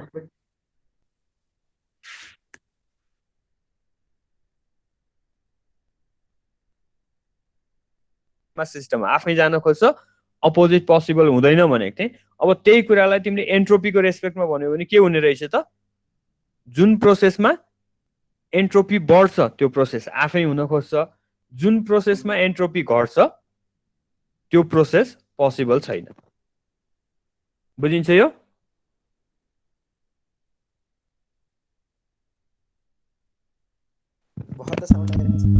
सर बिचमा साउन्ड काटिरहेको थियो फेरि रिपिट गरिदिनु एकचोटि सर एकचोटि फेरि भनिदिने ए बिचमा अहिले साउन्ड काट्यो मेरोमा डिस्कनेक्ट भएको छैन के भयो त ल साउन्ड काटेको थियो सर यसले मैले बिचमा। तिमीलाई ए ल ल सुन त्यसो फेरि सो यहाँ के भन्यो भने अघि हामीले युज गरेको टर्मिनोलोजी चाहिँ हामीले यो अनसर्टेनिटी ऱ्यान्डमनेस भनेर युज गऱ्यौँ अनि त्यहाँ के मैले भनेको थिएँ भने सिस्टम लेस अनसर्टेनबाट मोर अनसर्टेनतिर आफै जान्छ लेस ऱ्यान्डमबाट मोर ऱ्यान्डमतिर आफै जान्छ र अब यो अनसर्टेनिटी र ऱ्यान्डमनेसलाई रिप्रेजेन्ट गर्ने प्रोपर्टीलाई हामीले एन्ट्रोपी भनेर डिफाइन गरिसकेपछि अब मैले एन्ट्रोपीको रेस्पेक्टमा प्रोसेसको डिरेक्सन भन्यो भने के हुने रहेछ त लेस एन्ट्रोपी भएको स्टेटबाट सिस्टम मोर एन्ट्रोपी भएको स्टेटमा चाहिँ आफै जान खोज्छ त्यसको रिभर्स डिरेक्सन पोसिबल छैन यो कन्क्लुजन बुझेको हो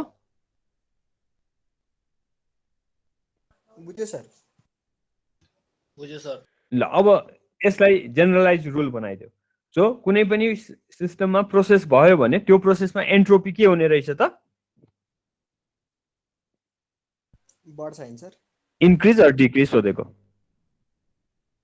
इन्क्रिज हुन्छ सर इन्क्रिज हुन्छ इन्क्रिज सर सो सिम्पल यस सिम्पल त्यसैलाई नै सेकेन्ड ल अफ थर्मोडाइनामिक्स भनेको so during any real process entropy always increases so त्यसको ब्याकग्राउन्ड के भयो त यहाँ अघि हामीले भनेको जुन प्रोसेसमा एन्ट्रोपी बढ्छ त्यो आफै हुन्छ एन्ट्रोपी घट्ने प्रोसेस हुँदैन भनेपछि नेचरमा कुनै प्रोसेस भएको छ भने तिमीले स्योर के गर्न सक्छौ भने त्यो प्रोसेसमा एन्ट्रोपी इन्क्रिज भइरहेछ सो त्यसलाई नै सेकेन्ड ल अफ थर्मोडाइनामिक्स भनेको so entropy of any real system always increases तर अब हामीले के भन्यौँ भने यो पार्टिसन ब्रेक भयो भने 1 बाट 2 मा जान्छ भन्यो तर अब यो पार्टिसन भेरी स्ट्रङ छ भने यो ब्रेक नहुन पनि सक्छ सो ब्रेक भएन भने चाहिँ त्यसको एन्ट्रोपी कन्स्ट्यान्ट भएर बस्छ ब्रेक भएर यो स्टेट 2 मा गयो भने स्योरली यसको एन्ट्रोपी बढ्छ सो त्यो भएर लिमिटिङ कन्डिसन कसरी राख्ने भने आइडियल कन्डिसनमा अब यो पछि हामी हेर्छौँ कहिले काहीँ आइडियल अरू पनि हुन्छ आइडियलाइजेसन अर आइडियलाइज कन्डिसनमा चाहिँ हामी एन्ट्रोपी कन्स्ट्यान्ट हुन सक्छ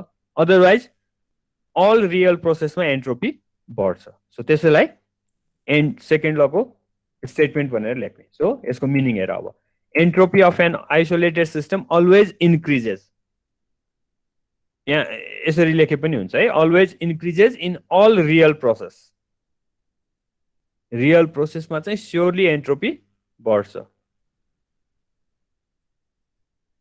यो एउटा तिमीले थप्दै पनि हुन्छ है त्यहाँ नोट गर पछि राखे हुन्छ so entropy of an isolated system always increases in all real process or may remain constant in an ideal process ideal process चाहिँ लिमिटिङ चाहिँ कन्स्ट्यान्ट हुन सक्छ अदरवाइज अलवेज इन्क्रिजेस र यसैलाई तिमीले अर्को वेमा बुझ्ने चाहिँ यसैलाई अर्को वेमा लेख्नु पर्यो भने चाहिँ एन्ट्रोपी नेभर डिक्रिजेस एन्ट्रोपी घट्ने प्रोसेस चाहिँ नेचरमा पोसिबल छैन बुझ्यो है लिमिटिङ अर आइडियल कन्डिसनमा एन्ट्रोपी कन्स्ट्यान्टसम्म हुन सक्छ मोस्ट अफ द प्रोसेसमा एन्ट्रोपी बढ्छ नै र त्यसैलाई तिमीले अर्को वेमा भन्ने चाहिँ एन्ट्रोपी नेभर डिक्रिजेस कुनै पनि प्रोसेसमा कहिले पनि एन्ट्रोपी घट्न सक्दैन बुझिन्छ बुझिन्छ सर ल अब यसैलाई इक्वेसनको फर्ममा लेख्ने so change in entropy of an isolated system अब तिमीले अघि भने जस्तो आइडियल प्रोसेसमा कन्स्ट्यान्ट भयो भने change in entropy is equal to 0 हुन्छ अब रियल प्रोसेसमा एन्ट्रोपी बढ्यो भने जहिले पनि डीएस को भ्यालु पोजिटिभ आउँछ so change in entropy is greater than or equal to 0 अब यसैलाई तिमीले अझै एक्सप्लेन गर्यो भने चेन्ज इन एन्ट्रोपी भनेको S final minus S initial अब यसैलाई अर्को वेमा राख्ने भनेको entropy at final state will be greater than or equal to entropy at initial state ल यसको मिनिङ बुझिहाल्छौ entropy at final state will be always greater than or equal to entropy at the initial state ल अब यो second लको isolated सिस्टमको लागि entropy or statement यति हो है अब यसबाट एउटा अर्को कन्सेप्ट पनि तिमीले बुझ्नुपर्ने हुन्छ सो हामीले सुरुदेखि के कुरा गरिरहेछौँ भने आइसोलेटेड सिस्टम भन्नासाथ यो आइसोलेटेड सिस्टमलाई सराउन्डिङले कुनै पनि वेमा इन्टरफेयर गर्न सक्दैन अब सराउन्डिङले कुनै पनि इन्टरफेयर नगर्दा पनि यहाँभित्र कुनै प्रोसेस भयो भने त्यसले एन्ट्रोपी बढाउँछ भनेर तिमीले यहाँ कन्क्लुजन लेखिरहेछ भनेपछि अब यो आइसोलेटेड सिस्टमको रेफरेन्समा तिमीले हेरेर यसको एन्ट्रोपी इन्क्रिज हुनुको कज के हो भनेर तिमीले खोज्यौ भने द्याट इज सिस्टम इटसेल्फ यो स्टेटमेन्ट तिमीले बुझ्नु पर्यो है। यहाँ अब जस्तो भन्नु खोजेको कुनै एउटा जेनरल सिस्टम छ भने यो सिस्टमले सराउन्डिङसँग इन्टरेक्सन पनि गरिरहेछ, यसमा इन्टरनली कुनै एक्टिभिटी पनि भइरहेछ भने यसमा आउने चेन्ज यसको इन्टरनल एक्टिभिटीले गर्दा हो कि यो सराउन्डिङको एक्सटर्नल इफेक्टले गर्दा हो, तिमीले कन्फर्म गर्न सक्दैनौ।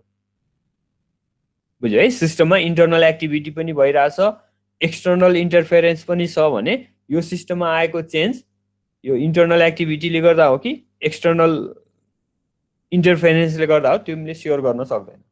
तर अब यहाँ आइसोलेटेड सिस्टम हामीले भनिसकेपछि के हो भने यसमा एक्सटर्नल इन्टरफेरेन्सको पोसिबिलिटी छैन। भनेपछि एक्सटर्नल इन्टरफेरेन्स नहुँदा पनि यो सिस्टममा केही चेन्ज आयो भने that is due to system itself. यो स्टेटमेन्ट बुझिन्छ?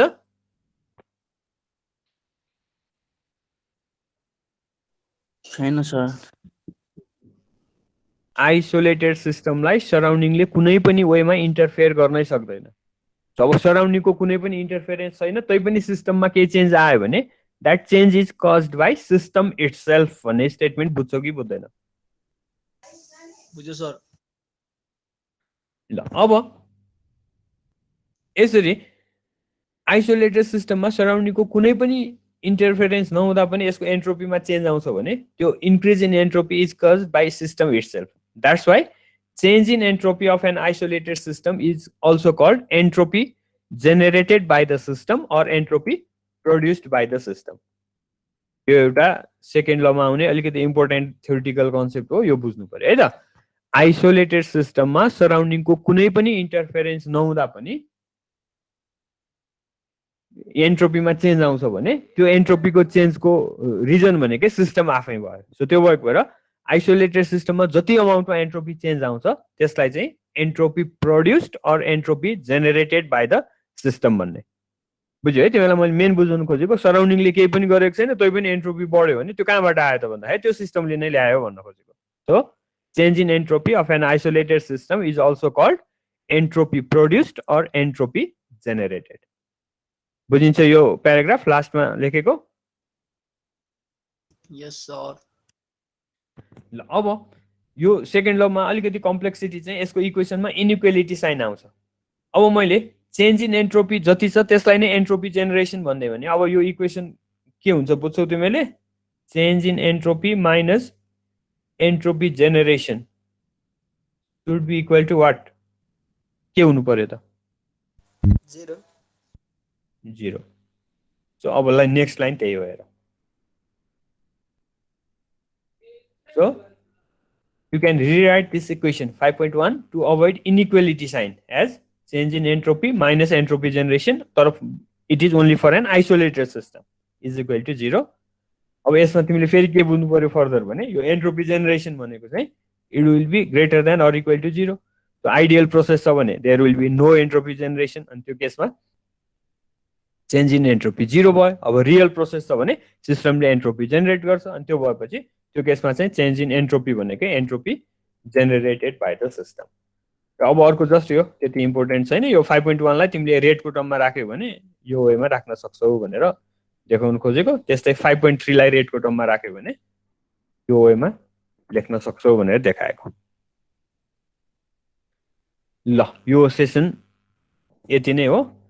त्यहाँ अब म तिमीलाई क्वेसन डिस्प्ले गर्छु, यसमा केही सोध्नु पर्ने छ भने सोध, नभए अब अर्को सेसन स्टार्ट गर्छु।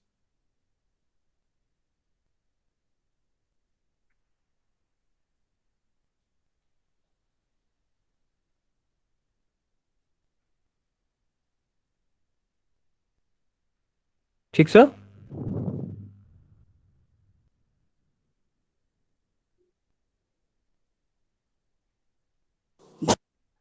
सर यो फर्स्ट को सेकेन्ड पार्ट अलि भन्नु। हाउ टु यो लास्ट कन्क्लुजन कुन डिरेक्सनमा सिस्टम जान्छ त भन्दाखेरि सिस्टम लेस एन्ट्रोपी भएको स्टेटबाट मोर एन्ट्रोपी भएको स्टेटमा चाहिँ जान खोज्छ, अनि मोर एन्ट्रोपी भएको स्टेटबाट लेस एन्ट्रोपी भएको स्टेटमा जान खोज्दैन। त्यही भएर जुन डिरेक्सनमा एन्ट्रोपी बढ्छ त्यो डिरेक्सनमा प्रोसेस अकर हुन्छ भनेर भन्न खोजेको।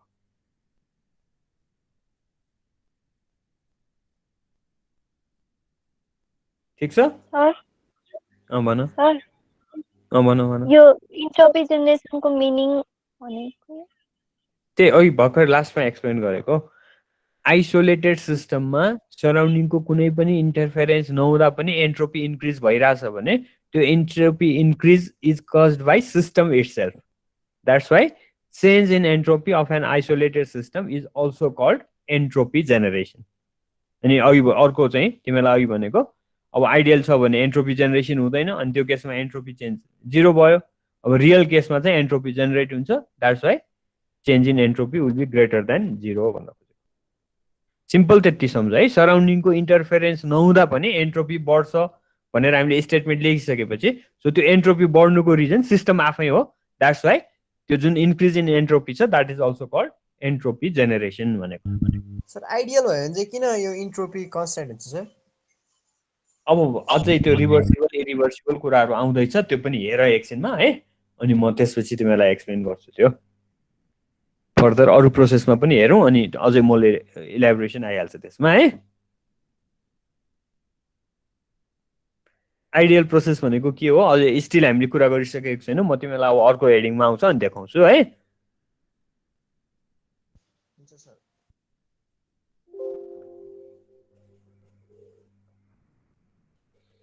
ल अब अर्को सेसनमा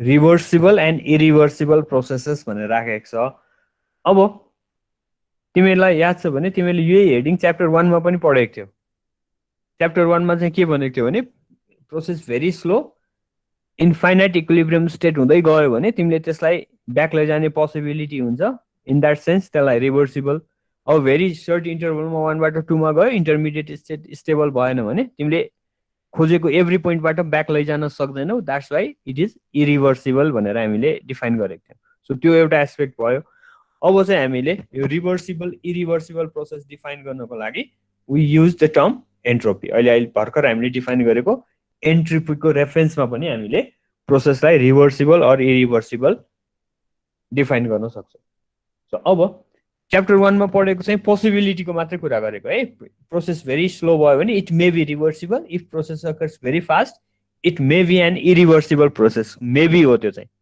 प्रोबेबिलिटी हो अब यसमा चाहिँ 100% एन्ट्रोपीको भ्यालु हेरेर हामीले 100% process reversible or irreversible confirm गर्न सक्छौँ सो अब यो केसमा चाहिँ हामीले यसलाई डिफ्रेन्सिएट गर्न खोजेको विथ रेफरेन्स टु एन्ट्रोपी र तिमीलाई मैले यो च्याप्टर 1 को पनि यहाँ फेरि राखिदिएको छु अब यो च्याप्टर 5 को एक दुईवटा पोइन्टमा यो कुरा पनि हामीले गर्नुपर्ने भएको भएर यो दुईटा प्याराग्राफ चाहिँ मैले यो च्याप्टर 1 बाटै रिपिट गरिदिएको है प्रोसेस भेरी स्लो भयो इन्फाइनाइट इक्विलिब्रियमबाट पास भयो भने रिभर्सिबल भेरी फास्ट भयो र नन इक्विलिब्रियमबाट पास भयो भने इरिभर्सिबल यो च्याप्टर 1 कै हो अहिले मैले भर्खर तिमीलाई भनेको this definitions gives probabilistic aspects of the process यसले चाहिँ भेरी स्लो भयो भने it may be reversible very fast भयो भने it may be an irreversible मात्रै भनेको so to determine completely whether a process is reversible or irreversible we should take the reference of entropy ल अब एन्ट्रोपीको रेफरेन्समा process कसरी define गर्ने हेर ल अब यहाँ एउटा फिगर बनाएको छु मैले है यसको मिनिङ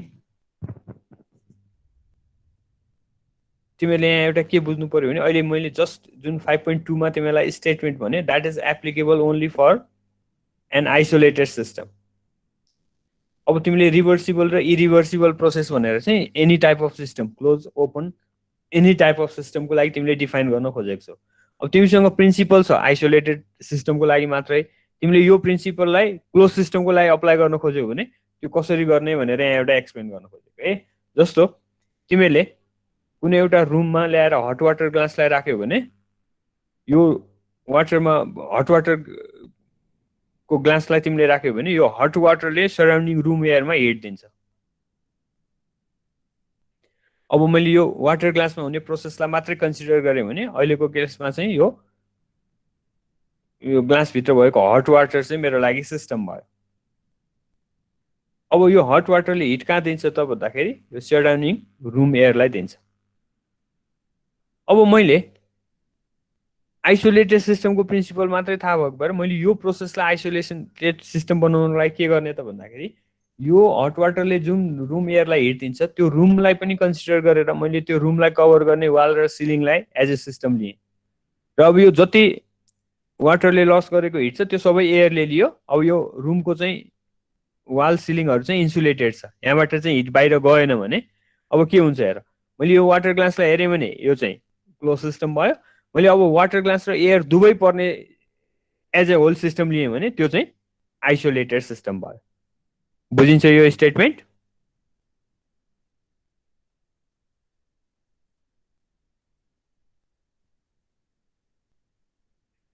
तिमीले बुझेको हो यो?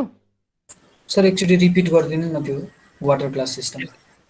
यस्तो भन्यो क्या, तिमीले अहिले कन्सिडर गर्न खोजेको प्रोसेस चाहिँ यो हट वाटर ग्लास र एयर बिचको इन्टरेक्सन, त्यो प्रोसेसलाई कन्सिडर गर्न खोज्यो। अब तिमीले यो हट वाटर क्यारी कन्टेन हुने ग्लासलाई मात्रै लियो भने यो ग्लासलाई कतै अब क्लोज सिस्टम भनेपछि कभर गरेको चाहिँ हुनु पर्यो। अब तिमीले यो कभर गरेको ग्लासलाई एज ए सिस्टम लियो भने यो चाहिँ क्लोज सिस्टम भयो, बिकज यहाँबाट हिट बाहिर गइरहेछ। अब मलाई प्रिन्सिपल आइसोलेटेड सिस्टमको मात्रै थाहा भएको भएर मैले के गरेँ भने यो प्रोसेसलाई नै आइसोलेटेड सिस्टम आउने गरी मैले कन्भर्ट गरिदिएँ। सो त्यसको लागि मैले के गरेँ भने यो वाटरले जुन एयरलाई हिट दिन्छ त्यो एयर पनि कन्सिडर हुने गरी नयाँ सिस्टम डिफाइन गरिदिएँ। सो यो नयाँ सिस्टम भनेको चाहिँ यो जुन रुममा यो हट वाटर ग्लास राखेको थियो त्यो रुमको वाल र सिलिङहरू। अब यो वाल र सिलिङलाई तिमीले इन्सुलेटेड गरिदिएको छौ भने हट वाटरले दिएको सबै हिट एयरले नै गेन गर्छ, यो सिस्टमबाट हिट बाहिर जाँदैन। भनेपछि मैले यो वाल र सिलिङले कभर गर्ने रिजन लिएँ भने यो चाहिँ आइसोलेटेड सिस्टम। अब म मेन फोकस हुन खोजेको यो ग्लासलाई मात्रै लिएँ भने यो चाहिँ क्लोज सिस्टम हुन्छ भन्न खोजेको। बुझिन्छ यहाँसम्म? बुझेँ सर। ल अब मैले त्यही कुरा यहाँ तिमीलाई पर्टिकुलर एक्जाम्पल दिएरै भने होइन। सो यहाँ चाहिँ देखाउनु खोजेको के हो भने कुनै एउटा सिस्टमले कुनै मिडियमबाट हिट लिइरहेछ। अब यो सिस्टममा हुने प्रोसेस रिभर्सिबल हो कि इरिभर्सिबल हो हामीले कसरी हेर्ने भन्ने कन्टेक्स्टमा यहाँ कुरा गर्न खोजेको। र अघि तिमीलाई मैले एक्सप्लेन गरेको जस्तै मैले के गर्थेँ भने मलाई आइसोलेटेड सिस्टमको मात्रै प्रिन्सिपल थाहा भएको भएर मैले यो सिस्टमलाई जुन मिडियमले हिट दिन्छ त्यो मिडियम पनि इन्क्लुड हुने गरी एउटा नयाँ बााउन्ड्री रिडिफाइन गर्दै यहाँ यो लाइट खालको अरेन्ज कलरको बााउन्ड्री बनाइदिएँ। सो अब सबै एक्टिभिटी यो अरेन्ज बााउन्ड्री भित्र हुने भएपछि यो नयाँ बााउन्ड्रीले डिफाइन गर्ने सिस्टम चाहिँ आइसोलेटेड सिस्टम हुन्छ भन्न खोजेको। अहिलेको रुमलाई लियो भने आइसोलेटेड सिस्टम, ग्लासलाई मात्रै लियो भने सिस्टम भनेको जस्तै भयो है त। यहाँ त्यो ब्लू कलर राखेको चाहिँ ग्लास, त्यो अरेन्ज कलर राखेको चाहिँ रुम, त्यसरी बुझ्ने। ल अब तिमीले अहिले भर्खर पढेको स्टेटमेन्ट अनुसार हेर, यो आइसोलेटेड सिस्टमको लागि मैले प्रिन्सिपल अप्लाई गरेँ भने अहिले भर्खर हामीले पढेको आइसोलेटेड सिस्टममा कुनै प्रोसेस भयो भने त्यसको फाइनल स्टेटको एन्ट्रोपी आइडियल छ भने इनिसियल स्टेटको एन्ट्रोपीसँग इक्वल हुन्छ, रियल प्रोसेस छ भने मोस्ट अफ द रियल प्रोसेसमा it will be always greater than or equal to 0। So अब मैले यो फाइनल स्टेटलाई स्टेट 2, इनिसियल स्टेटलाई स्टेट 1 भन्यो भने अहिले तिमीले भर्खर लेखेको equation S2 should be greater than or equal to S1। बुझिन्छ यो स्टेटमेन्ट? त्यहाँ अहिले फाइनल लेखेकोलाई स्टेट 2 लेखेँ, इनिसियल लेखेकोलाई स्टेट 1 लेखेँ। ठिक छ यो? ठिक छ सर। बुझ्यो सर, बुझ्यो। ल अब यसलाई म स्प्लिट गर्छु हेर है। सो यसले भन्नु खोजेको के हो भने during any process either entropy equal हुन्छ अर एन्ट्रोपी ग्रेटर हुन्छ है। Entropy is greater than or equal to S2 is greater than or equal to S1। So मैले यसलाई रिभर्स गर्दै। अब यसैलाई तिमीले अर्को वेमा बुझ्ने के हो भने एन्ट्रोपी कि इक्वल हुन्छ कि बढ्छ भनेको मिनिङलाई अर्को वेमा ल्यायो भने एन्ट्रोपी घट्ने प्रोसेस चाहिँ पोसिबल छैन। बुझिन्छ? त्यो अहिलेको इक्वेसनलाई स्प्लिट गरेर अनि दुईटा वेमै लेखेको। S2 should be greater than or equal to लाई चाहिँ दुईटा इक्वेसन बनाइदिएँ अनि त्यसैलाई अर्को वेमा तिमीले भन्न सक्ने चाहिँ कि बढ्छ कि इक्वल हुन्छ भनेको मिनिङ घट्ने प्रोसेस पोसिबल छैन। बुझिन्छ यो?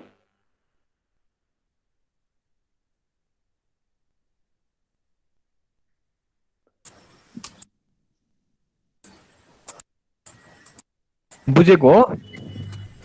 बुझ्यो सर। ल अब हेर है त, अब यहाँ लेख्नु खोजेको के हो भने कुनै पनि सिस्टम स्टेट 1 बाट 2 मा जाँदा एन्ट्रोपी कन्स्ट्यान्ट भयो भने यो फेरि 2 बाट फर्केर 1 मा आयो भने पनि एन्ट्रोपी कन्स्ट्यान्ट हुन्छ। So that means second law अनुसार यसको दुवै डिरेक्सन पोसिबल हुने भयो, that's why it is called reversible. अब सेकेन्ड केसमा हेर, 1 बाट 2 मा जाँदा एन्ट्रोपी कन्स्ट्यान्ट भयो, सरी इन्क्रिज भयो भने 2 बाट 1 मा आउँदा एन्ट्रोपी के हुनुपर्छ? 1 बाट 2 मा जाँदा एन्ट्रोपी बढ्यो भने 2 बाट 1 मा आउँदा एन्ट्रोपी के हुन्छ? घट्नुपर्छ घट्छ। तर अब यहाँ के भनेको छ थर्ड लाइनमा? इम्पोसिबल घट्न पनि सक्दैन एन्ट्रोपी घट्ने प्रोसेस हुँदैन भनेपछि एउटा स्टेटबाट अर्को स्टेटमा जाँदा एन्ट्रोपी बढ्यो भने यसको चाहिँ रिभर्स प्रोसेस पोसिबल हुँदैन, because reverse process will result into decrease of entropy which is not possible. That's why यसरी एउटा डिरेक्सनमा जाँदा एन्ट्रोपी बढ्यो भने त्यसको रिभर्स डिरेक्सन पोसिबल हुँदैन। That's why it is called an irreversible process. ल हेर है, यो हेर्दाखेरि सिम्पल 3वटा लाइन छ तर यसको मिनिङ धेरै छ। तिमीले बुझ्यौ यो? अब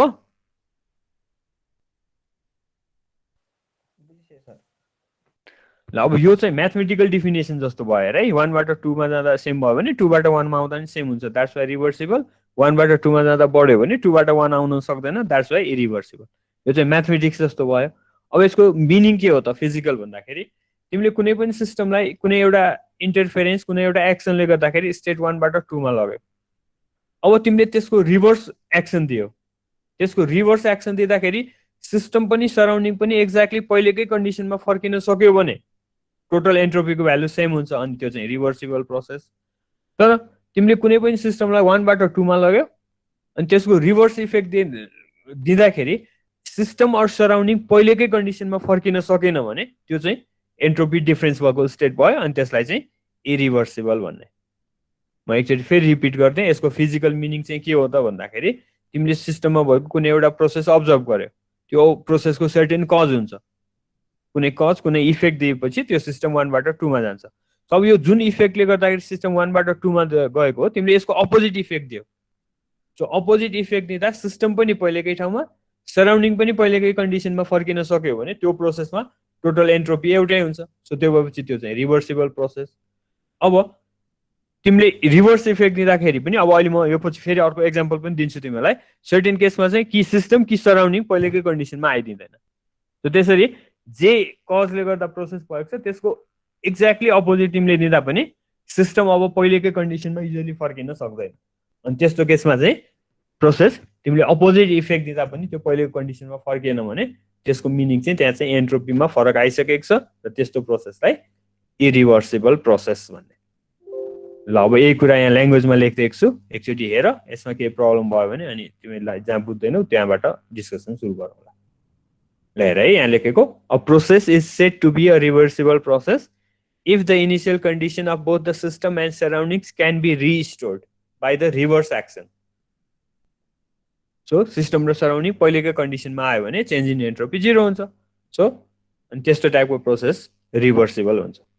अब यसको अपोजिट, अब यो एक्जाम्पल हेरेपछि तिमीलाई अझै क्लियर होला। अब मोस्ट अफ द रियल प्रोसेसमा चाहिँ हामीले अपोजिट इफेक्ट दिँदा पनि आइदर सिस्टम अर सराउन्डिङ पहिलेकै कन्डिसनमा आउँदैन। बुझ्यो है? A process is said to be an irreversible process if the initial condition of both the system and surroundings cannot be restored. So that means certain effects are left either on the system or on the surroundings or both. दुवैमा पनि हुन सक्छ by the reverse action. तिमीले reverse action ल्याउँदा पनि पहिलेकै ठाउँमा नआएर सिस्टममा सराउन्डिङमा अरू दुवैमा केही इफेक्ट बाँकी रहन सक्छ। सो त्यो इफेक्ट बाँकी रहेको भनेको मिनिङ त्यो केसमा एन्ट्रोपी बढेको छ।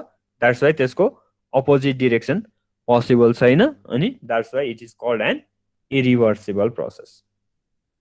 ल यो डिफिनेसन पार्ट एन्ट्रोपीको रेस्पेक्टमा डिफाइन गरेको।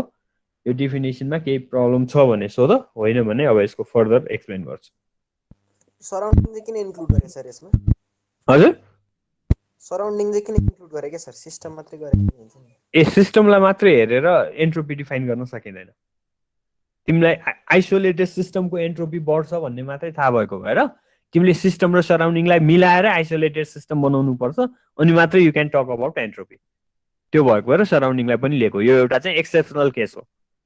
अरू केसमा चाहिँ हामी सिम्पली सिस्टमको मात्रै प्रोपर्टीहरूको कुरा गर्छौँ भने एन्ट्रोपीको कम्प्लिट मिनिङ बुझ्नको लागि चाहिँ सराउन्डिङ पनि नभई हुँदैन। ठिक छ? ठिक छ सर। अब यसकै रेफरेन्समा अब हेर है, यसलाई पनि अब अलिकति स्प्लिट गरेको। सो तिमीले कुनै पनि प्रोसेसलाई रिभर्स इफेक्ट दिँदाखेरि सिस्टम चाहिँ पहिलेकै कन्डिसनमा आयो, सराउन्डिङ आएन भने त्यसलाई चाहिँ इन्टरनल्ली रिभर्सिबल प्रोसेस भन्ने। यसको meaning certain effects are left on the surrounding whereas system चाहिँ पहिलेकै कन्डिसनमा आयो सो तिमीले रिभर्स एक्सन दिँदाखेरि सिस्टम पहिलेकै कन्डिसनमा फर्क्यो सराउन्डिङ फर्किन सकेन भने त्यसलाई इन्टरनल्ली रिभर्सिबल प्रोसेस भन्ने अब यो बुझ्यौ भने अपोजिट तिमीले रिभर्स एक्सन दिँदा सराउन्डिङ चाहिँ पहिलेकै कन्डिसनमा आयो तर सिस्टम आएन भने त्यसलाई चाहिँ एक्सटर्नल्ली रिभर्सिबल प्रोसेस बुझ्यौ है यो वर्ड टु वर्ड घोक्नेतिर नलाग तिमीहरू मेनली रिभर्स एक्सन दिँदा सिस्टम पहिलेकै कन्डिसनमा फर्क्यो सराउन्डिङ फर्किन सकेन भने इन्टरनल्ली रिभर्सिबल प्रोसेस अब रिभर्स तिमीले रिभर्स इफेक्ट दिँदाखेरि सराउन्डिङ चाहिँ पहिलेकै कन्डिसनमा आयो सिस्टम चाहिँ आउन सकेन भने त्यस्तो टाइपको प्रोसेसलाई चाहिँ एक्सटर्नल्ली रिभर्सिबल प्रोसेस भन्ने र अब त्यसपछि फर्दर तिमीले यहाँ कम्पाइल गर्यो भने यसको मिनिङ चाहिँ so for a process to be completely reversible it should be internally as well as externally reversible ठिक छ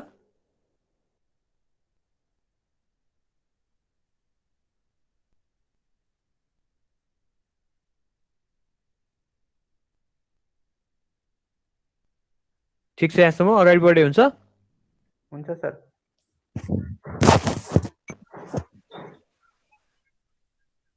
ल अब तिमीलाई यही डिफिनेसनलाई अझै क्लियर गर्नलाई यहाँ एउटा एक्जाम्पल दिएको छु हेर है कुनै एउटा हरिजेन्टल सर्फेसमा एउटा सलिड ब्लक राखेको छ अब अहिलेको केसमा यो सलिड ब्लक चाहिँ सिस्टम भयो यो हरिजेन्टल सर्फेस चाहिँ यसको सराउन्डिङ अब तिमीले यो ब्लकलाई सर्टेन फोर्स अप्लाई गर्यो भने सर्टेन इन्टरभल पछि यो ब्लक 1 बाट 2 मा डिस्प्लेस हुन्छ so during process 1 to this block is displaced from position 1 to position 2 अब यो प्रोसेस केले गर्दा भयो कुन एक्सनले गर्दा भयो भनेर तिमीले एन्सर गर्नु पर्यो भने that the cause of this process is the application of this force अब तिमीले यो प्रोसेस रिभर्सिबल हो कि होइन भनेर चेक गर्नको लागि यसको रिभर्स एक्सन दिने सो रिभर्स एक्सन भनेको यति नै म्याग्निट्युडको फोर्स अब राइटबाट लेफ्टतिर त्यति नै इन्टरभलसम्म दिने हो यो जुन फर्स्टमा देखाएको प्रोसेसको रिभर्स एक्सन भनेको तिमीले त्यति नै म्याग्निट्युडको फोर्स अब अपोजिट डिरेक्सनमा दियो जब तिमीले पढेको मेकानिक्स फिजिक्स अनुसार यो त्यति नै म्याग्निट्युडको फोर्स त्यति नै इन्टरभलसम्म तिमीले दिँदाखेरि position of the block may be restored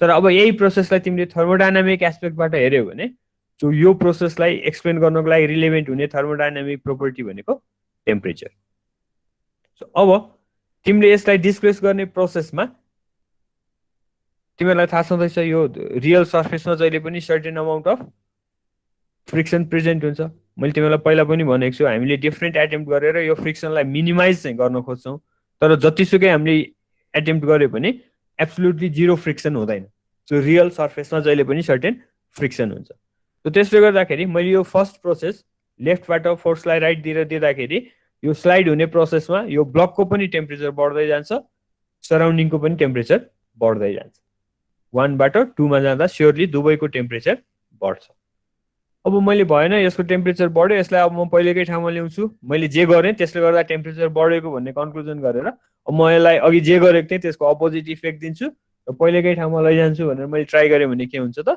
अब मैले यो अप्लाई गरेको फोर्सले फेरि यो 2 बाट 1 मा आउँदा यसको टेम्परेचर अझ बढ्छ यसको कन्क्लुजन के हो भने यो फ्रिक्सन प्रेजेन्ट हुन्जेलसम्म तिमीले अब यो ब्लकलाई कहिले पनि पहिलेको टेम्परेचरमा रिटर्न गराउन सक्दैन बुझिन्छ यो स्टेटमेन्ट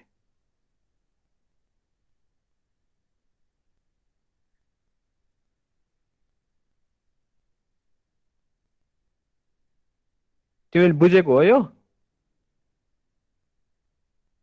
सर एकपटक फेरि भन्नु न यो फ्रिक्सनले गर्दाखेरि तिमीले अब यसलाई कहिले पनि पहिलेको टेम्परेचरमा ल्याउन सक्दैनौ भनेको के तिमीले यो ब्लकलाई स्लाइड गर्दाखेरि ब्लकको पनि टेम्परेचर बढ्छ 1 बाट 2 मा जाँदा ब्लकको पनि टेम्परेचर बढ्छ यो सर्फेसको पनि टेम्परेचर बढ्छ अब तिमीले के सोच्यौ भने मैले दिएको यो फोर्सले गर्दाखेरि यसको टेम्परेचर बढेको हो अब म यसको अपोजिट इफेक्ट दिएर पहिलेकै ठाउँमा लैजान्छु भनेर तिमीले सोच्यौ भने तिमीले फेरि यो अपोजिट डिरेक्सनको रिभर्स एक्सन दियौ भने यो 2 बाट 1 मा फर्किन्छ पोजिसन चाहिँ रिस्टोर्ड हुन्छ तर त्यो प्रोसेसमा यो ब्लकको टेम्परेचर अघि यहाँ T2 मा जति थियो त्योभन्दा अझै बढेर आउँछ त्यसै गरी यो सर्फेसको पनि टेम्परेचर बढ्छ यसको कन्क्लुजन तिमीलाई के दिन खोजेको भने यो सर्फेसमा फ्रिक्सन प्रेजेन्ट भएसम्म अब तिमीले यसलाई सेम टेम्परेचरमा रिटर्न गराउन सक्दैनौ भनेको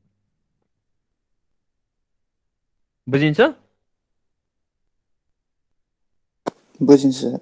सो यहाँबाट कन्क्लुजन अर्को के हो त भन्दाखेरि so most of the real processes are irreversible and the main cause of irreversibility is friction.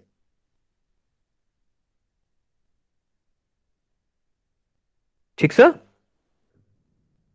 Most of the real processes in nature are irreversible and the main cause of irreversibility is friction.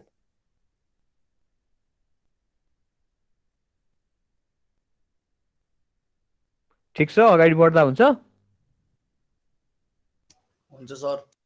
ल अब यो प्रोसेसमा मलाई कहिलेकाहीँ स्टुडेन्टले question गर्ने चाहिँ हेर मैले यो ब्लकलाई 1 बाट 2 मा स्लाइड गरेँ एकछिनसम्म त्यो जस्ट प्रोसेस कम्प्लिट हुँदाखेरि चाहिँ यसको टेम्परेचर बढिसकेको हुन्छ अब मैले एकछिन छोडिदिएँ यसलाई यत्तिकै यो पोजिसनमा छोडिदिरहेँ भने यो पहिलेकै टेम्परेचरमा आउन चाहिँ सक्छ तर अब त्यो प्रोसेस मैले एक्सप्लेन गरेँ भने त्यो केसमा चाहिँ यो यहाँ आएको हिट कहाँ गयो त भन्दाखेरि यो स्लाइड हुने इन्टरभलमा चाहिँ यसको टेम्परेचर बढ्छ यसको टेम्परेचर धेरै अनि सराउन्डिङ एयरको टेम्परेचर कम भयो भने यो ब्लकबाट सराउन्डिङ एयरमै हिट लस हुन्छ अनि त्यो भएपछि सर्टेन इन्टरभल पछि again it comes to room temperature अब मैले यो प्रोसेस एक्सप्लेन गर्न खोजिरहेको छु भने I should also consider air as the surrounding अहिले चाहिँ मैले यो सर्फेसलाई मात्रै सराउन्डिङ भनेको थिएँ भने मैले यो प्रोसेस एक्सप्लेन गर्न खोजेँ भने चाहिँ त्यो एयरलाई पनि एज ए सराउन्डिङ लिनुपर्छ सो अनि त्यो केसमा के भयो यो ब्लक पहिलेकै टेम्परेचरमा आए पनि यसले लस गरेको हिट त एयरले लिएर एयरको टेम्परेचर चेन्ज भइसकेको छ सो त्यो भएको भएर तिमीले रिभर्स एक्सन दिँदा system as well as surrounding आउनुपर्छ भनेको रिजन त्यो हो तिमीले अघि मलाई सोधि पनि राखेको थियौ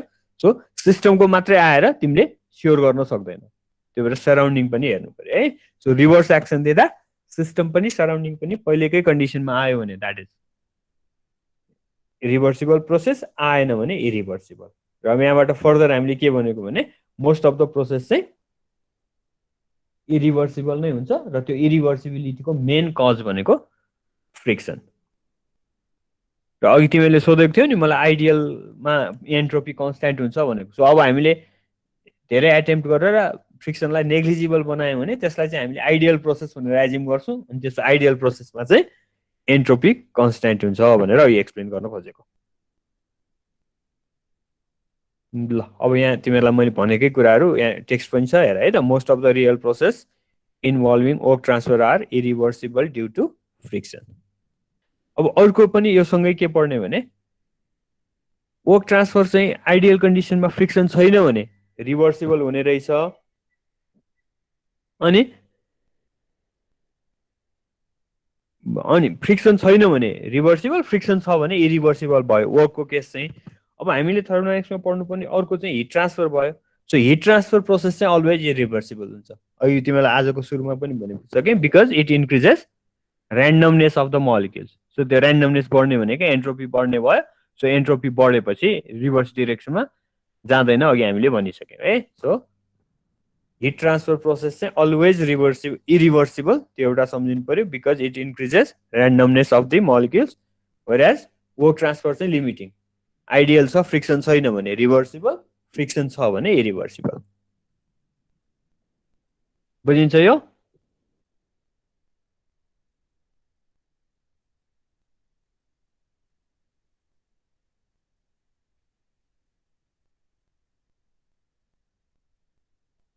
अगाडि बढे हुन्छ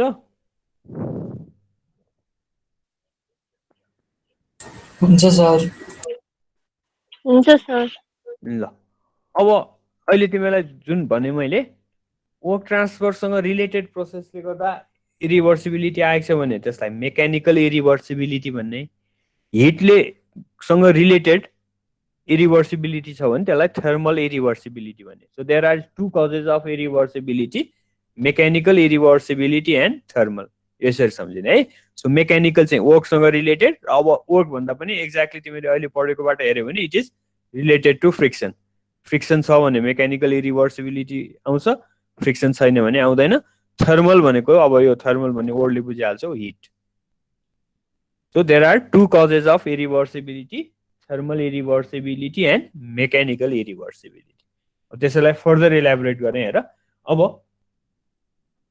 फ्रिक्सन फेरि दुईवटा टाइपको हुन्छ एउटा चाहिँ between the system and surrounding अघि मैले जुन तिमीलाई ब्लक स्लाइड हुन्छ भने सो त्यो ब्लकमा आउने ब्लक र होरिजेन्टल सर्फेसको बिचमा आउने फ्रिक्सन भनेको चाहिँ friction between the system and the surrounding भयो।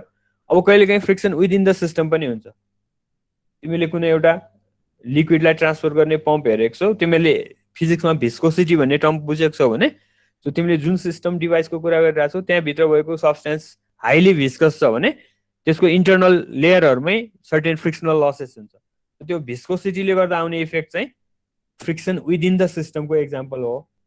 अब सिस्टम र सराउन्डिङको बिचमा हुने रिलेटिभ मोसनले गर्दा आउने फ्रिक्सनलाई चाहिँ friction between the system and surrounding भनेको। सो फर्स्ट यसरी बुझ है, फ्रिक्सनसँग आउनेलाई मेकानिकल, हिटसँग आउनेलाई थर्मल भनेर बुझ्नु पर्यो। अनि फेरि फ्रिक्सन दुईवटा टाइपको हुन्छ। सो फ्रिक्सनको दुईटा टाइप भनेको एउटा friction within the system that is caused by viscosity, अनि अर्को चाहिँ friction between the system and surroundings. So that becomes active when there is relative motion between the system and the surroundings.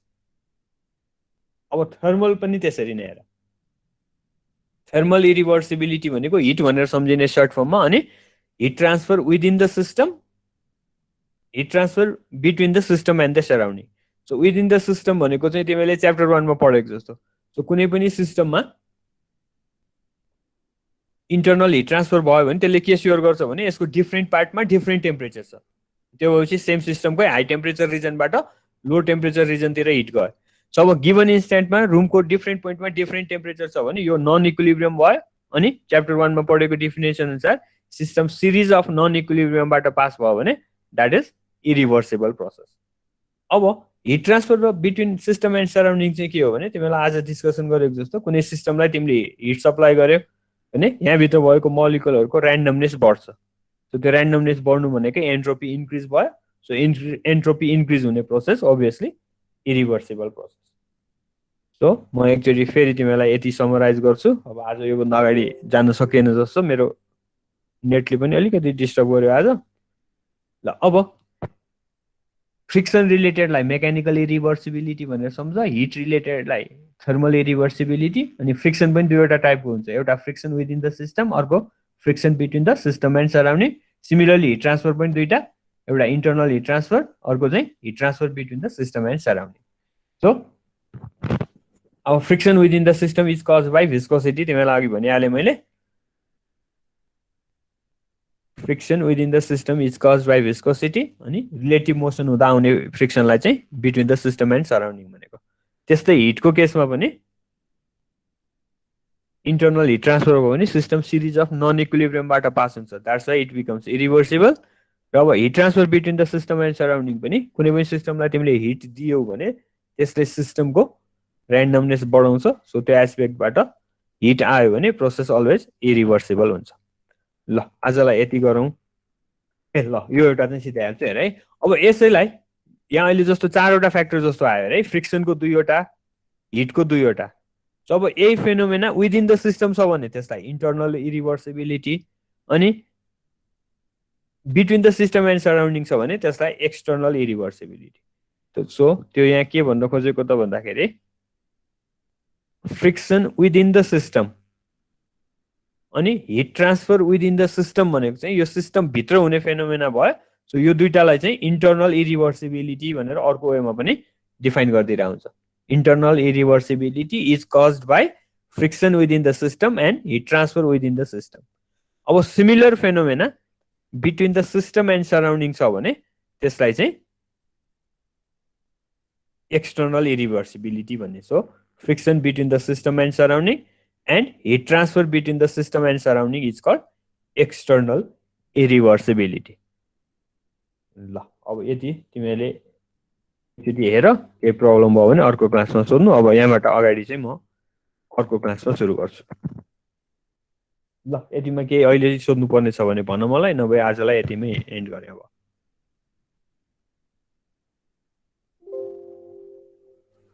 केही सोध्नु पर्ने? ल यो आज 3 पनि अलमोस्ट सिध्याउनलाई गाह्रो भयो। 3 को अलिकति पार्ट यो 2 पेज बाँकी छ, यो अर्को क्लासमा म तिमीलाई एक्सप्लेन गर्छु है। अनि त्यसपछि 4 मा म्याथमेटिक्स छ, त्यो त्यति धेरै टाइम लाग्दैन। तिमीहरू अब अर्कोचोटि आउँदाखेरि चाहिँ अलमोस्ट 7 सम्म हेरेर आऊ। 4 5 6 7 अब चाहिँ म्याथमेटिक्स पार्ट अलि धेरै छ 4 बाट अनि त्यो भएपछि रिलेटिभली फास्ट हुन्छ अब यसमा कन्सेप्चुअल थ्योरी भएको भएर तिमीलाई मैले रिपिटेडली अलिकति स्लो गरेर भनिदिइरहेको छु त्यो भएको भएर टाइम लाग्यो अब बाँकीमा म्याथमेटिक्स डेरिभेसनहरू धेरै छ सो त्यो डेरिभेसन पार्ट तिमीले बुझिहाल्छौ होला अब बुझेनौ भने म बुझाइहाल्छु रिलेटिभली फास्ट हुन्छ त्यो त्यही भएर अर्को क्लासलाई 7 सम्म हेरेर आऊ है त ल अहिलेलाई एन्ड गर्दै है मैले थ्याङ्क यू सर ल